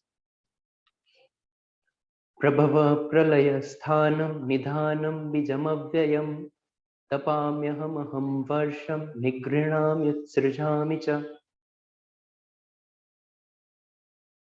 Now, in this Prabhava, I am the creation, like the force that creates. Pralaya, I am the force that destroys. Sthanam, yeah. So I am that sustenance, that manifest that you see in the middle of creation and destruction. So I am all those forces. I am Brahma, I am Vishnu, I am Mahesh. So see me in all of them. See me in all these forces. Nidhanam bijamavyaya. So can you see me as the seed of all this manifestation? That means bijam. Bijam means seed. So I am the seed and all the manifestation which we could relate to as the trees that you see outside, while the seed is within the soil and it is hidden. Now the manifestation is out of the soil and inside. So can you see me as the seed from which all manifestation evolves? Avyayam. Whether anything at the peripheral is created or destroyed, can you see me as that which is never created or destroyed? Can you see me as that which never perishes? Tapami aham. I am that which gives heat. And this we have seen even in chapter 7, whereby he says, I am the light within the sun. So I am that force within the sun that heats as well. I am that force within the fire that heats. I am that force within the electricity that gives the heat in me. So that heat is me. I am the essence. If you can look at the essence within each and everything. Aham varsham nigrihnami utsrijami cha. I am that force that keeps the rain as clouds. And that force which makes the clouds rain or shower onto the earth. And after the clouds showering onto the earth as rain, I am that force that also takes the essence of the oceans and converts it back to the clouds. So Nigrinami means I am the one that takes that essence out of the ocean and makes it the clouds. And then Utsrijami, meaning I am that force that makes the clouds rain, shower onto the earth. The question is, can we see the eternal within all this? Can you see the unchanging within all the changing?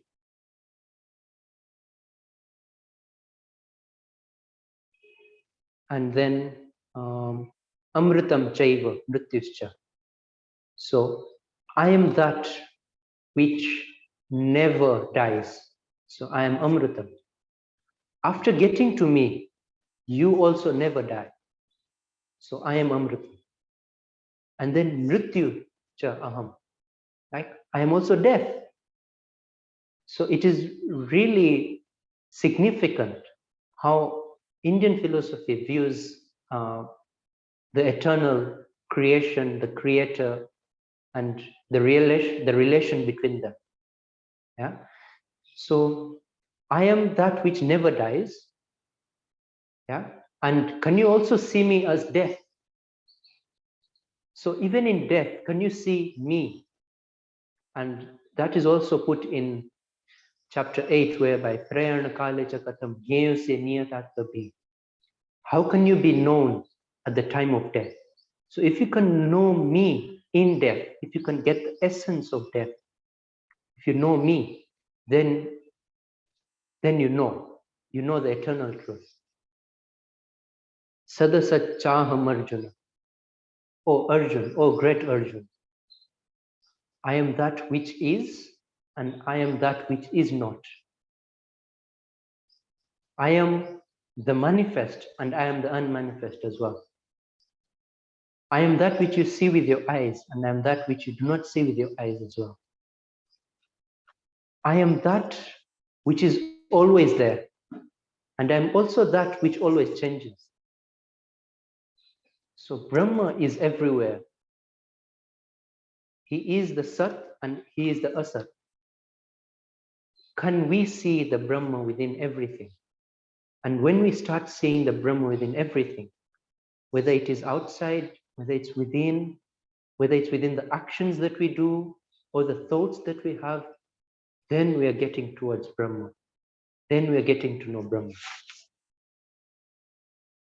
Wonderful. Thank you. Thank you, Yogeshwar. All right, let me open it up for questions and comments, short comments and questions. Go ahead and type exclamation mark.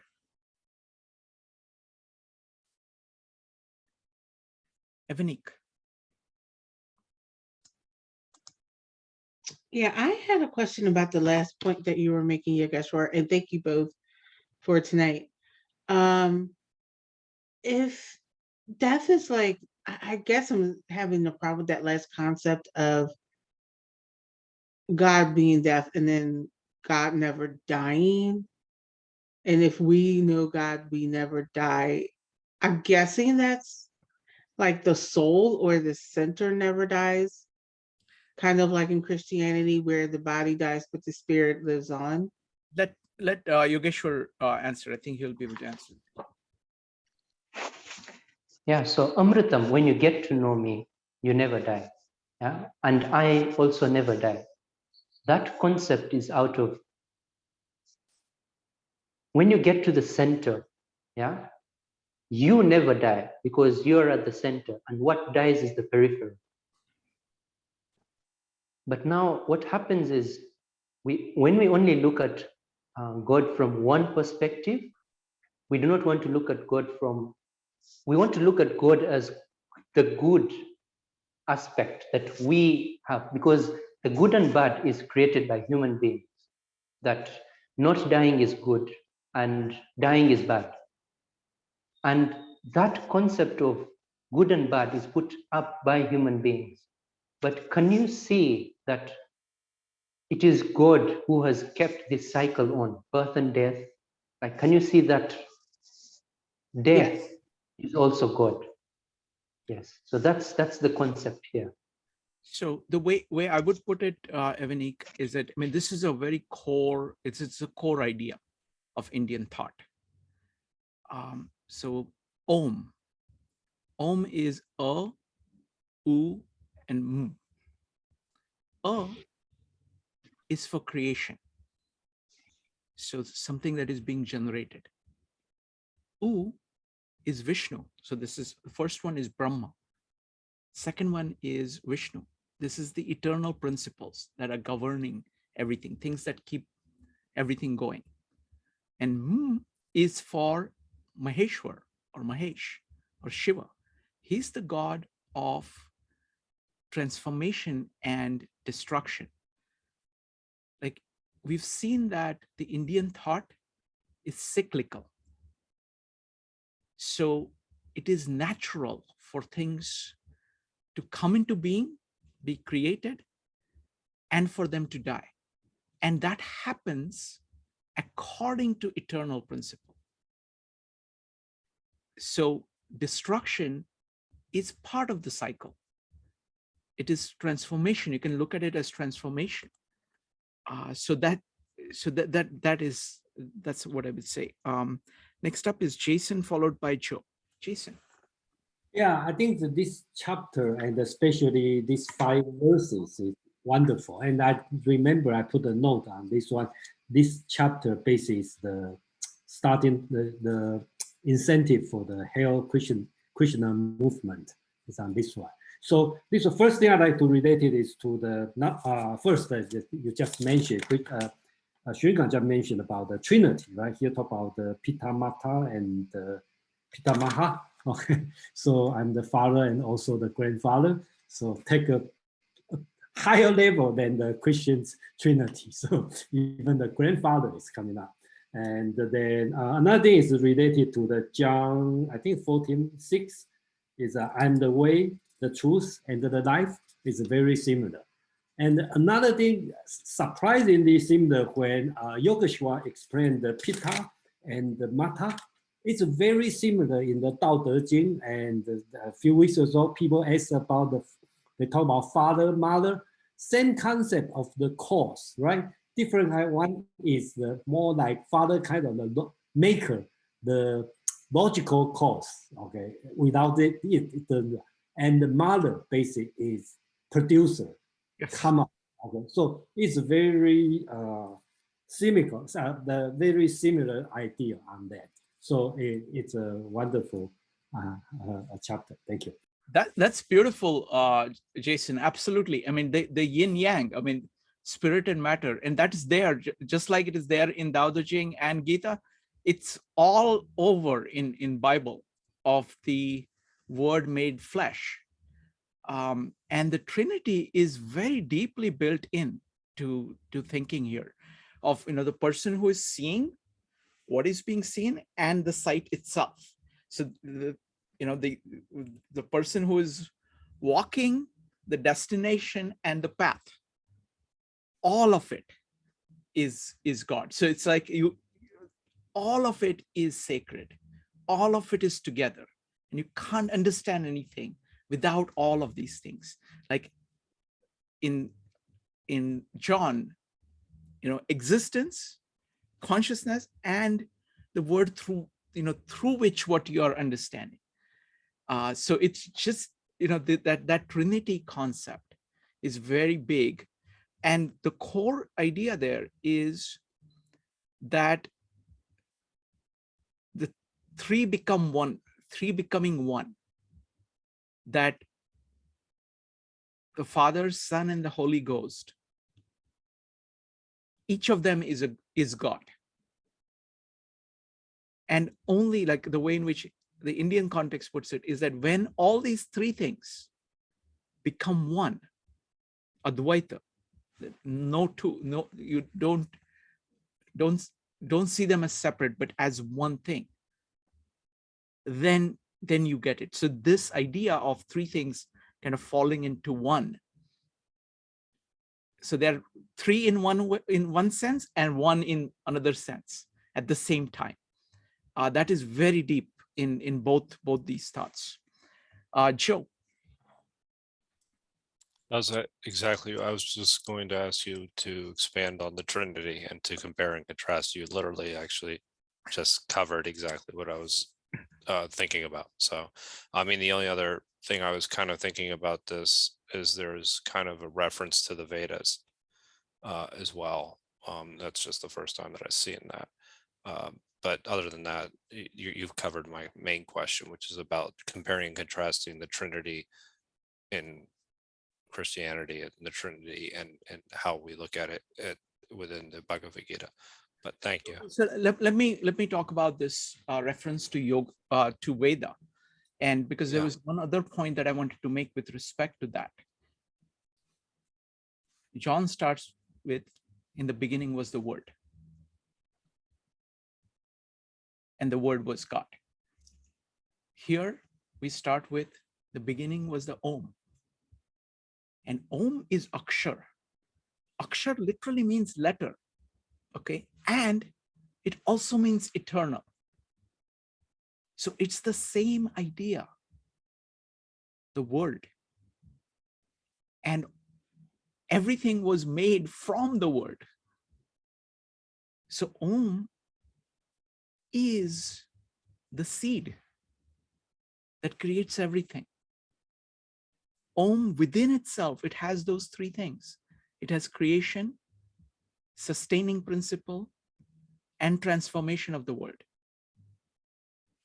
It has this, another way of looking at it,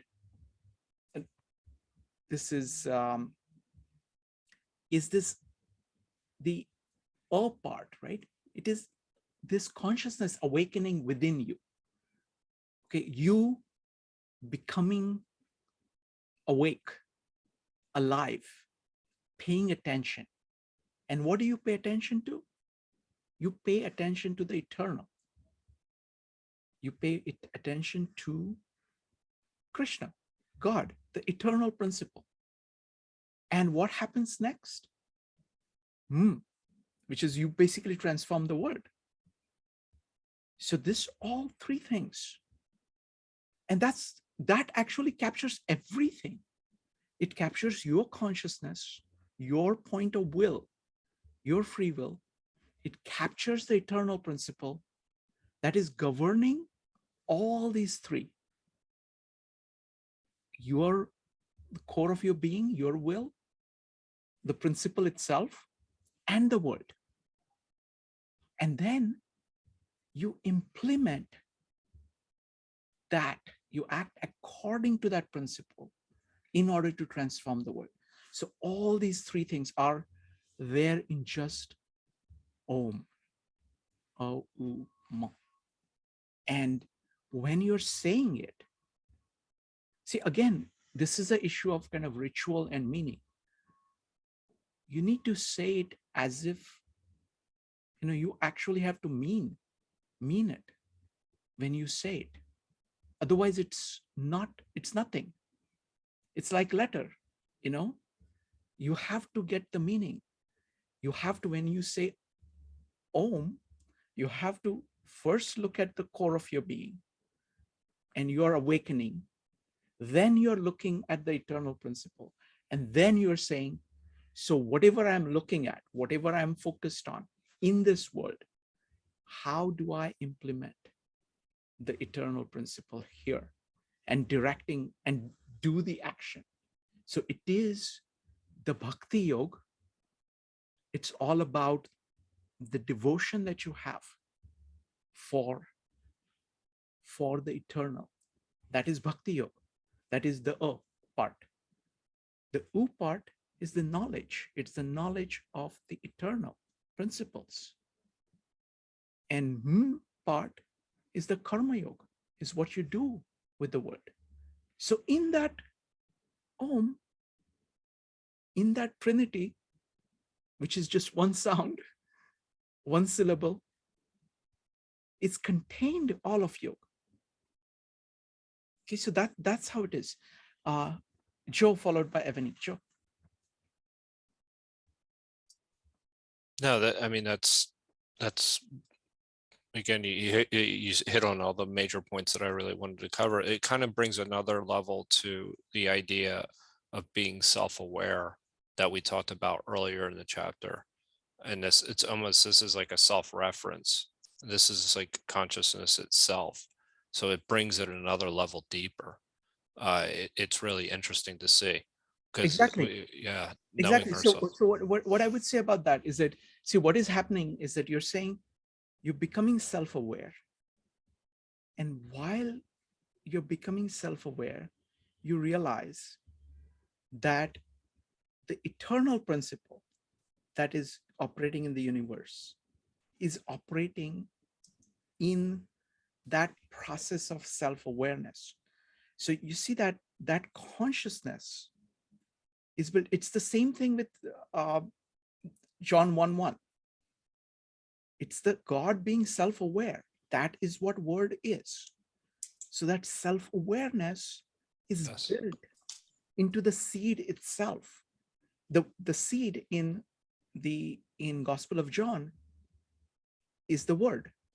Word is God being conscious of oneself. Here, you realize it's the same idea, except that you are in the position of Jesus at this point in the Indian philosophy. You're saying God the Father and you the Son. You is your consciousness of the Father, and you are saying the Om. So you are initiating the consciousness of the eternal principle, and you are going to become flesh in the sense that you are going to express that eternal principle in your action. So that self-consciousness, at the same time that you become self-conscious, you see that it's the same principle, eternal principle that is operating. And once you do that, you see that the same principle is operating in other people and in the world. So there is this unity of saying, oh, it's just one thing. It captures all the things. I was saying yesterday that there are three things in philosophy. There is you, there is I. You have to understand, who am I? You have to understand what is the word, and what is the eternal principle? Those are the three things you need to understand. If you understand the eternal principle, what this whole thing is saying is that if you understand the eternal principle, then at the same time, you understand the world, and at the same time, you understand who you are. So you get all of it together. So it is three and it is one at the same time. Okay. Go ahead. I just want to make sure, is this kind of related to the cognitive sense? That is too complicated. Okay. That's all right. Question. Okay, thank you. The next one is Evanik. What I'm trying to do, folks, is that I'm trying to remain as true as I possibly can. My understanding of Gita is limited, but I'm trying to remain as true to the meaning of Gita and make sure that if there is anything that goes too far away from it, I try to bring it back, because otherwise I don't do this in other meetups, because people's context on whatever we are talking about is so large that I'm completely confident that everybody will get any kind of digression on their own. But here, because this is so new, I'm being a little bit more aggressive in, managing the content so that we can, make sure that we get this, because first you don't, get it. So thank you, Joe. Really appreciate your patience. Evanik. Quick question. I hear the eternal principle a lot, and I don't exactly know what it is. Maybe I should by now, but. All right. This is a difficult question, so I'll give it to Yogeshwar. Yogeshwar, go ahead.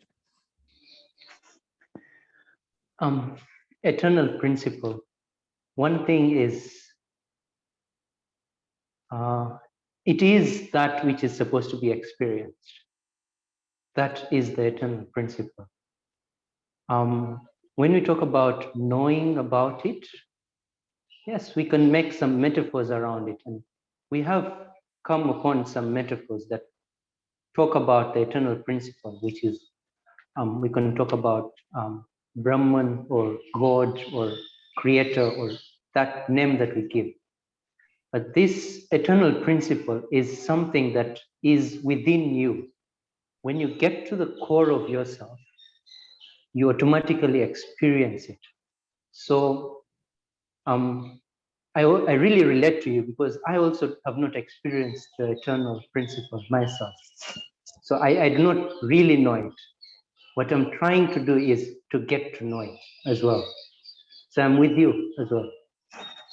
Wonderful. Thank you, Yogeshwar. I mean, it is the Tao. So, you cannot, if it can be spoken of, it is not the real Tao. It's the same. It is all trying to get at the principle and the way in which it works. Is that this is a lifetime thing. So if people who are like Naneshwar, they would also say exactly what Yogeshwar is saying. They would say, look, I'm trying. Because it is an open-ended thing. Because you're trying, it is everything. And whatever you use to capture it, it's not going to capture it because it is everything. So exactly as you're saying. So everybody is in the same boat on this. So, but the thing is that doesn't mean that. So there are two things. One is that whatever is not, you can get rid of. You can say, oh, this one is clearly in the periphery. So that's, and by doing kind of subtraction, it makes things clearer and clearer, and you're able to, deal with it a little bit better. And the other thing is that you use like this multi-pronged way. You use bhakti yoga, you use jnana yoga, you use karma yoga, and each of them helps you. And they all kind of build on one another. It's like you're, you're doing a spiral inward. You want to say, another way of saying, to know this is to actually stand in the center. There is center,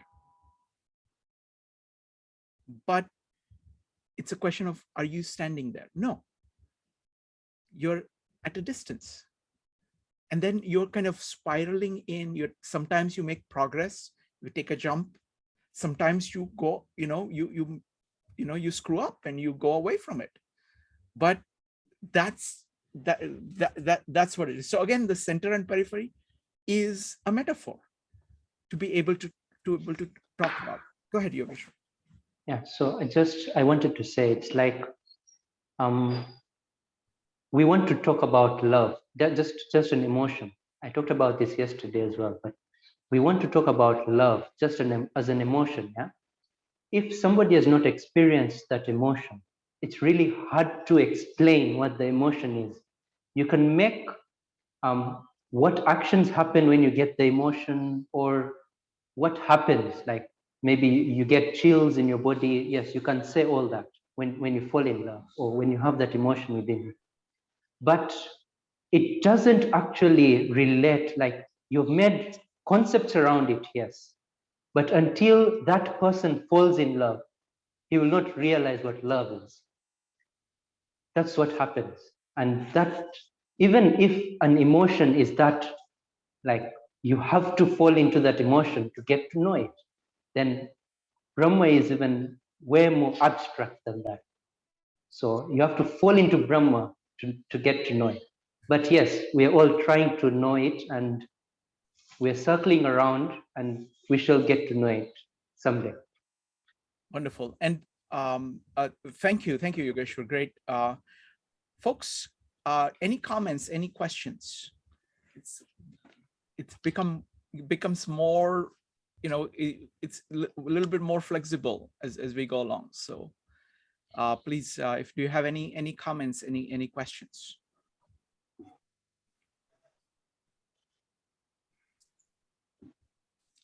All right. Joe, go ahead. I'll just say that this is really starting to get deep. I mean, it's gotten deep into before, but now you're seeing some of these parallels. I'm starting to see the differences, like the ideas of consciousness creeping in. So okay, let me do one thing. Let me do one of my diagrams. Let me is to illustrate these points. I want to talk about the difference between self. Let me see if I can get my iPad in. Let me see, continue, open, join without video. All right, I'm going to let myself in. I'm going to make myself the co-host. Let me see here. Okay. All right. Continue, cancel. Okay. So I'm going to try to share this and see how it goes. Share screen. Okay, start broadcast. Okay. Let me see here. Let me get this one. Okay. So let me try to draw this for you. So I have a simplified diagram. Okay. So this is the starting point. Okay. So I'm saying there are three things that you need to look at. There is the I, there is the world, or you can say other or something like that. And here you have the eternal principle.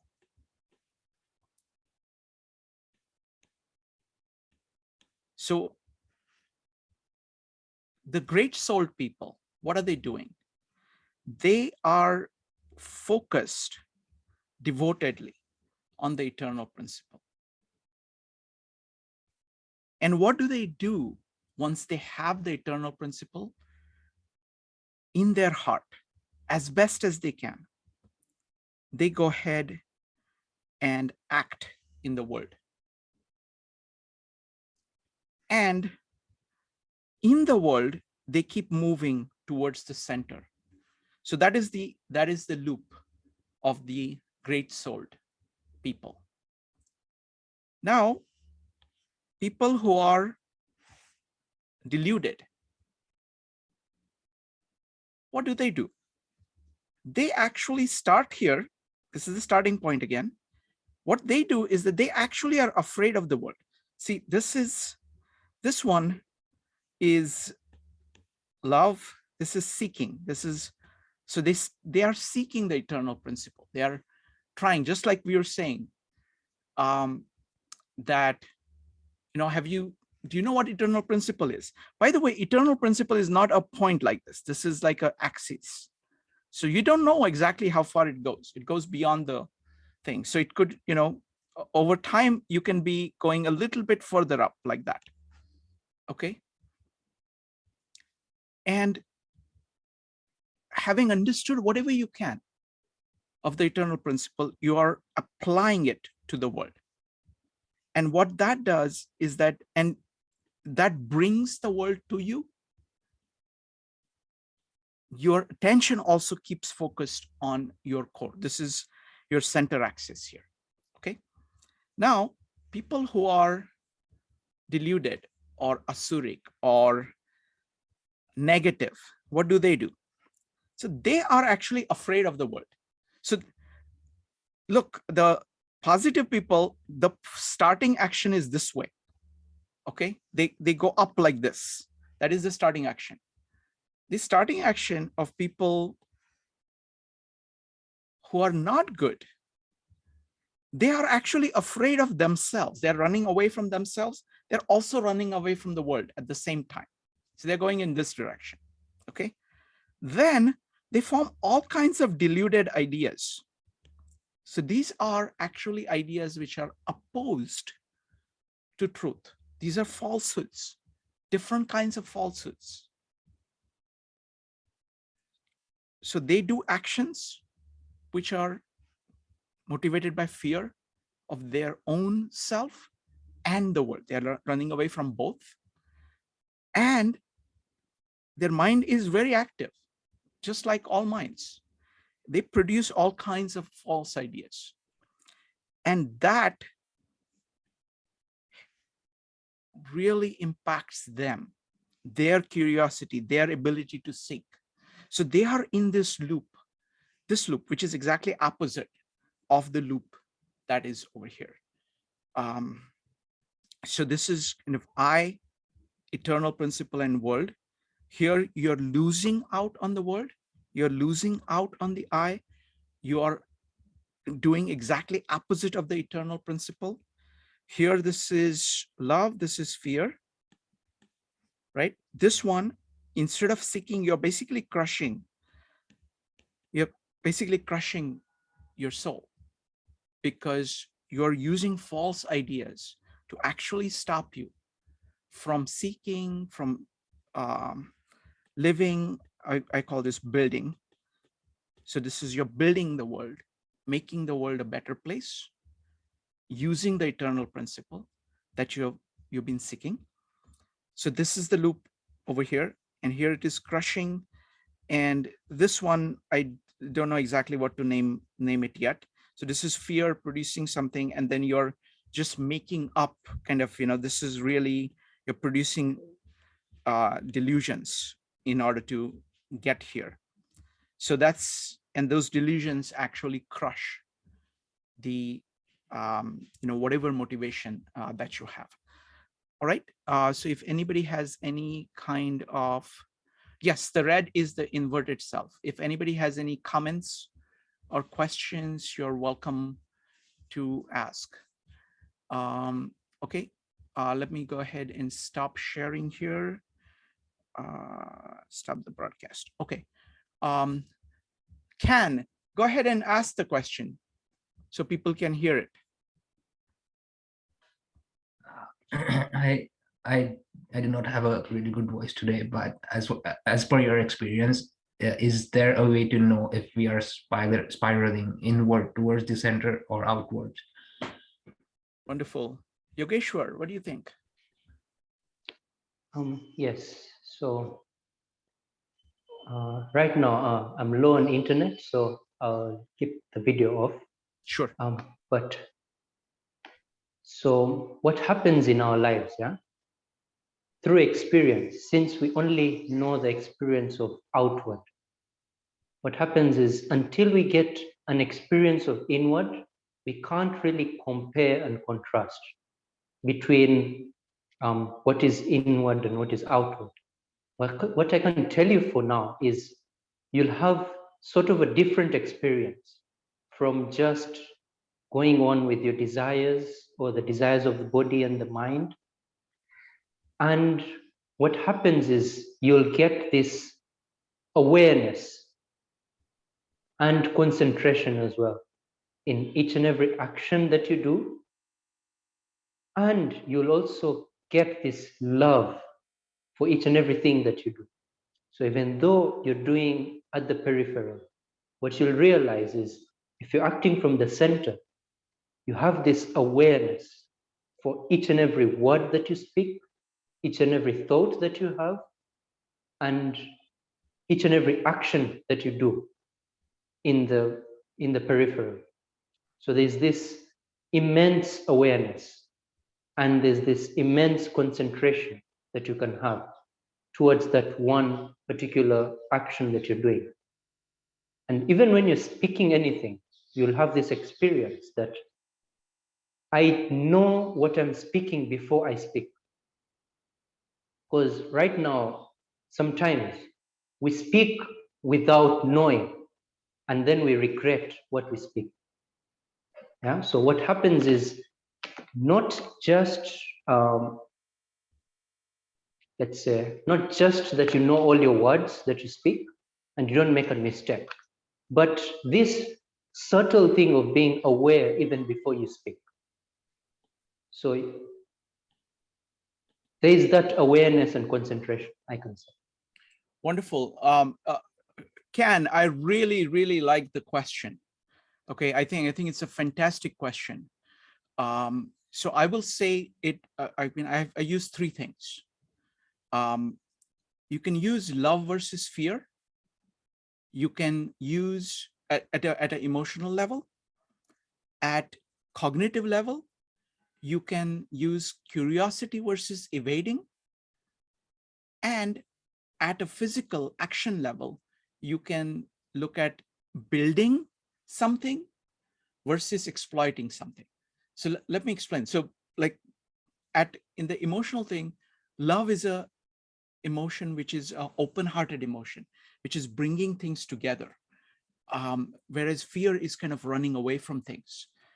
Curiosity or seeking is continuous asking of what is it, and being open to whatever it is that you find.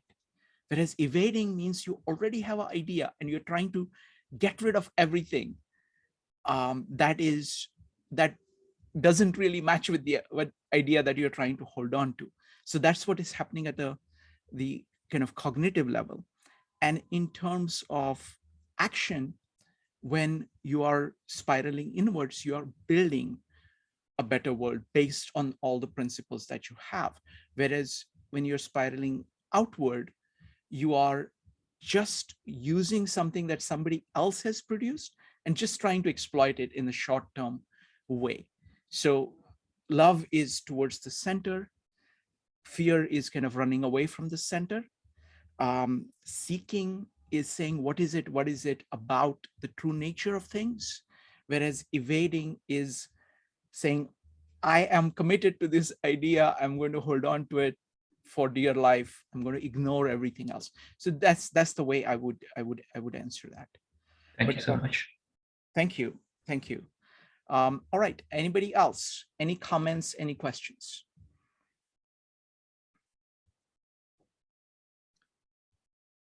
Evanik. Just one, really quick comment. The first thing I think about when you say you're running away from the center, you're running away from who you are, right? Mm-hmm. For whatever reason, you're fearing what people think in the periphery. You're fearing what people think, which is kind of ironic because if they're going to say something negative about you being who you are, then that's probably because they're afraid of who they are. And if you see that, once you're like focused on your core, then you can see their core. And then if you're going towards yourself, then you allow other people permission to do the same. And then the second thing I thought about is fear versus vulnerability. Can I go ahead and comment on this, and then you can make the second point? Yeah. Okay. So the beautiful thing, I think it was Karen who did a fantastic presentation on this. It's a question of either you love yourself and love others. It's not you versus others. The point right. She was making is that it is saying either yes to yourself and others, or saying no to yourself and others. Either kind of loving yourself, because loving yourself, if you look at it in the Indian context, it is loving the core of your being, which is loving your Atma, the core principle that makes you who you are. To the extent to which you do that, you love the Atma in others. It's like Namaste principle of saying the God in me greets the God in you. So if you love the God in you, you are going to love the God in the other person. So it's kind of, it's together. Similarly, when you are afraid of yourself, you are automatically afraid of other people. It's the same thing. So it's just kind of fear versus love. Go ahead.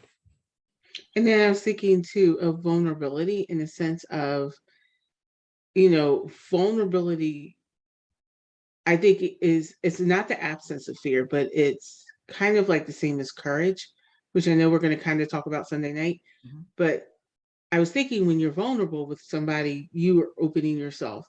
But if you are going to the core of yourself and you're being vulnerable with someone, that means you're also going to the core of them because you're revealing your core to the other person or to people.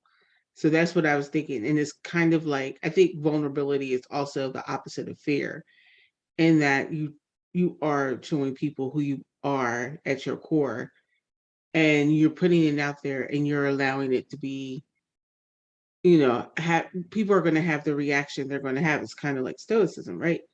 Sorry, Joe, if I'm butchering this, but it's kind of like stoicism. People are going to react the way they're going to react, but it shouldn't control how vulnerable you're going to be with other people just because someone has a bad reaction. Right. That's an excellent point. I mean, vulnerability, another way of looking at it is that what is the opposite of vulnerability? That means you are actually attached to some things in the periphery. You are attached to things, you are attached to your social positions, you are attached to your ideas, you're attached to your current emotions, your level of comfort, and you don't want to let that go. So you are holding on to something in the periphery, which is actually going to stop you from getting to the center. If you say that the center is good, then, and if you're confident about that, right, at the core of your being, if you say there is a God, there is God at the core of my being, then actually the issue of fear just melts away. Because in a sense, you're vulnerable, but in a sense, you're invulnerable at the same time, because it's like what you're going to lose is going to be always at the periphery. You can't lose the center. The center is always there. So it's very interesting. Great points. Joe. Yeah, I mean, building off that just really briefly, it's this idea comes back to being self-aware and then accepting yourself within that process in order to open yourself up to someone else, because you won't make yourself vulnerable if you don't love yourself. So the idea that you're making yourself vulnerable to another person, you feel like you're putting yourself out there, it's a risk. But if you're not happy with that person, who that person is, then it'll actually create a friction between you and others, and ultimately would actually prevent you from having a relationship. This is why it's so important to have that idea of self-awareness and as well self-acceptance, because ultimately it allows you to make yourself vulnerable to others. Otherwise you won't be able to. No, great point. I mean, this has this point of this principle of namaste, of the God in me greets the God in you. That is such a deep point, and it has so many implications. Like, for example, like Yogeshwar was talking today about the humbleness with which you say, you bow down to everybody. Okay, what are you doing? You're trying to see the Brahma in them. Okay, you can't completely see it. See, the other thing is that this actually works at whatever level of knowledge you have, right? You say, okay, there is God in this other person, and you're treating them like that. You're treating them like that. What ends up happening is that you actually are focused on Brahma. You actually, in focusing on the Brahma in them, or Atma in them, the core in them, you are focused on the Brahma. You're learning about the Brahma.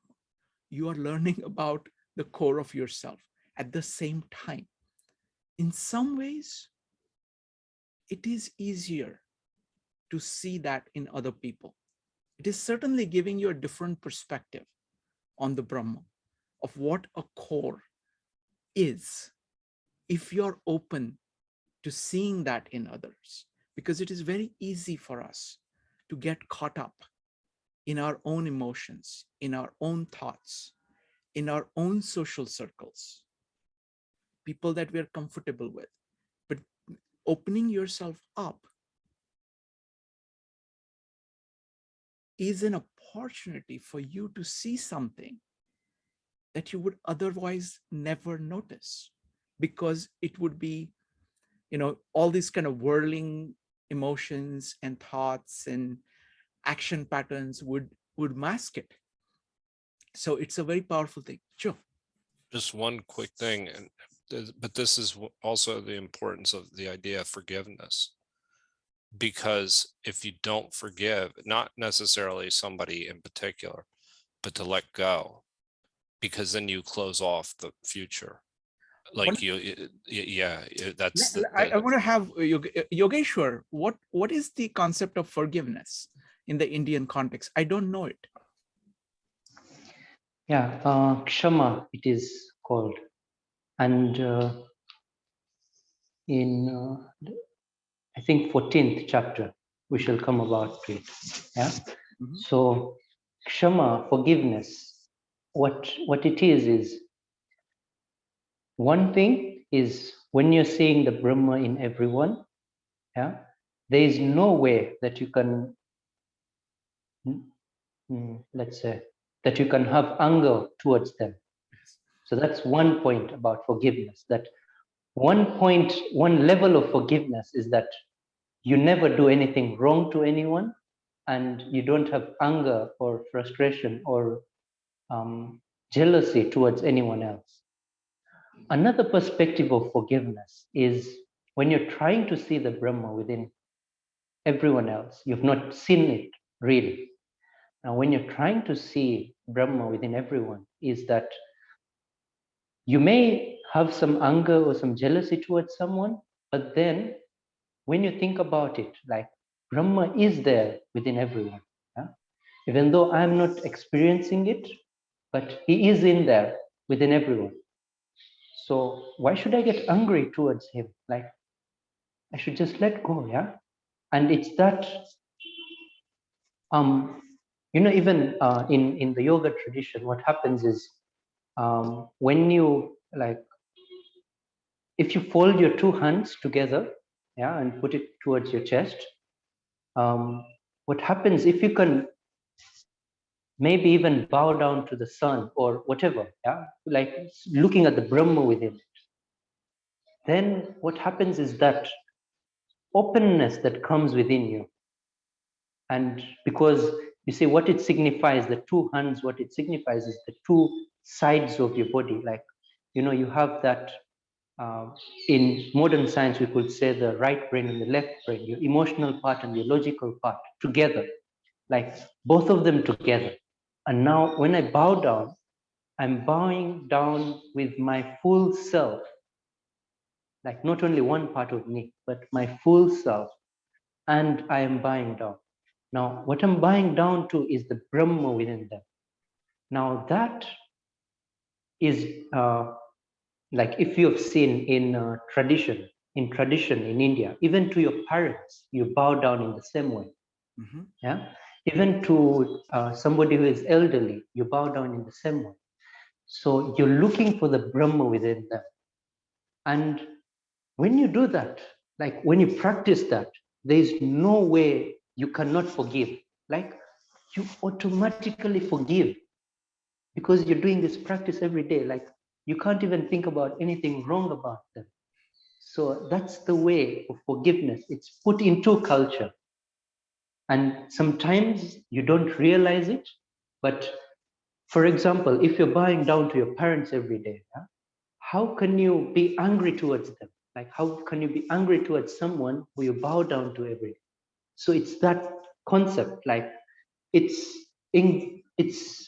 put into the culture in a way that you cannot be angry towards someone. It should not come to the point that you need to forgive, but it should not even come to the point that you get angry at someone. So forgiveness is dealt at a higher end, and it is also dealt in this sense that, yes, even though you can become angry, but then it's easier to let go because you're doing the practice every day, like you're bowing down to them every day. So it's easier to let go in a sense. Yogeshwar, that was amazing. That was amazing. So the thing is that, I mean, I want to say a couple of things. One is the idea of it being part of the culture, part of how you do things. So you basically say namaste in your heart, in your body, in your words to people. And that's what you do ever since you are a child. So that is how the culture actually built this idea of God in me greets the God in you as a substrate. And that is very profound. I want to draw the parallels between this and the Bible. The idea of forgiveness is the idea that when you choose to accept the way, your sins are forgiven, and each person can do that, has the ability, can choose to do that. It's the same point that Krishna makes here. I think it is coming up in next few verses in this chapter. He's saying that no matter what kind of sinner you are, if you truly become devoted to the eternal principle, to Brahma, then all of that just melts away. So, and same thing is happening between people. So excellent point. Great question, Joe, and excellent point, Yogeshwar. All right, so this is so good. This is so good. So we're going to do next week. So folks, we do this Thursdays and Fridays at 9 p.m. So every week, Thursday, 9 p.m. And Jason, go ahead.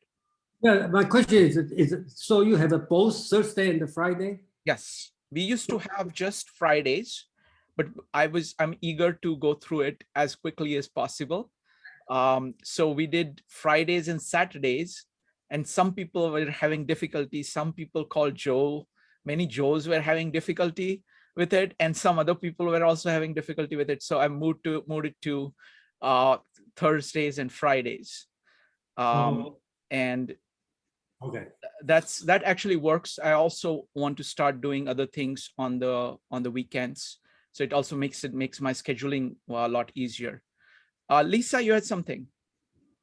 Oh, I was just gonna let Jason know I went from his meetup to your meetup on Saturdays, and it was a 4-hour sprint. But yeah. Saturday is different. It was not all about Joe. I noticed that the attendance on Saturdays was lower, and I didn't want people to be missing out on half. Oh, I'm totally joking, Shrikant. I know. I know. And it becomes easier for me to plan because what I do is that so the way in which I think about weekdays is different from the way in which I think about weekends. Weekends, I do kind of one-off things and series with other people. So this weekend, I'm going to try something really courageous. I'm going to be talking about courage as seen by all the thinkers throughout history. This is my part of 103 Great Ideas. If you search for Syntopicon Volume 1, you can actually, there is a text version available on archive.org. And you can look at the text. So I'm going through the text and I'm trying to excerpt from it. There are some questions. Let me give you the questions. This is going to be at 9 p.m. on Sunday. So the questions, there are going to be 7 questions. What is the nature of courage? What are the vices opposed to courage? What are the passions in the sphere of courage, like fear, daring, despair, anger, hope? What is the relationship between courage and other virtues, and how do they compare? Next is what motivates courage? Fame or honor, happiness, faith? how do you train yourself to be courageous? And what are the political and civic significance of courage? What is it at social level and individual level? So go ahead, Lisa, and then Joe. Are you going to be posting these questions on the meetup site or? Yes, they're there. They're already there. Some of them, Okay. I keep modifying them. There is a version Okay. of them, which is Okay. pretty close on the meetup site.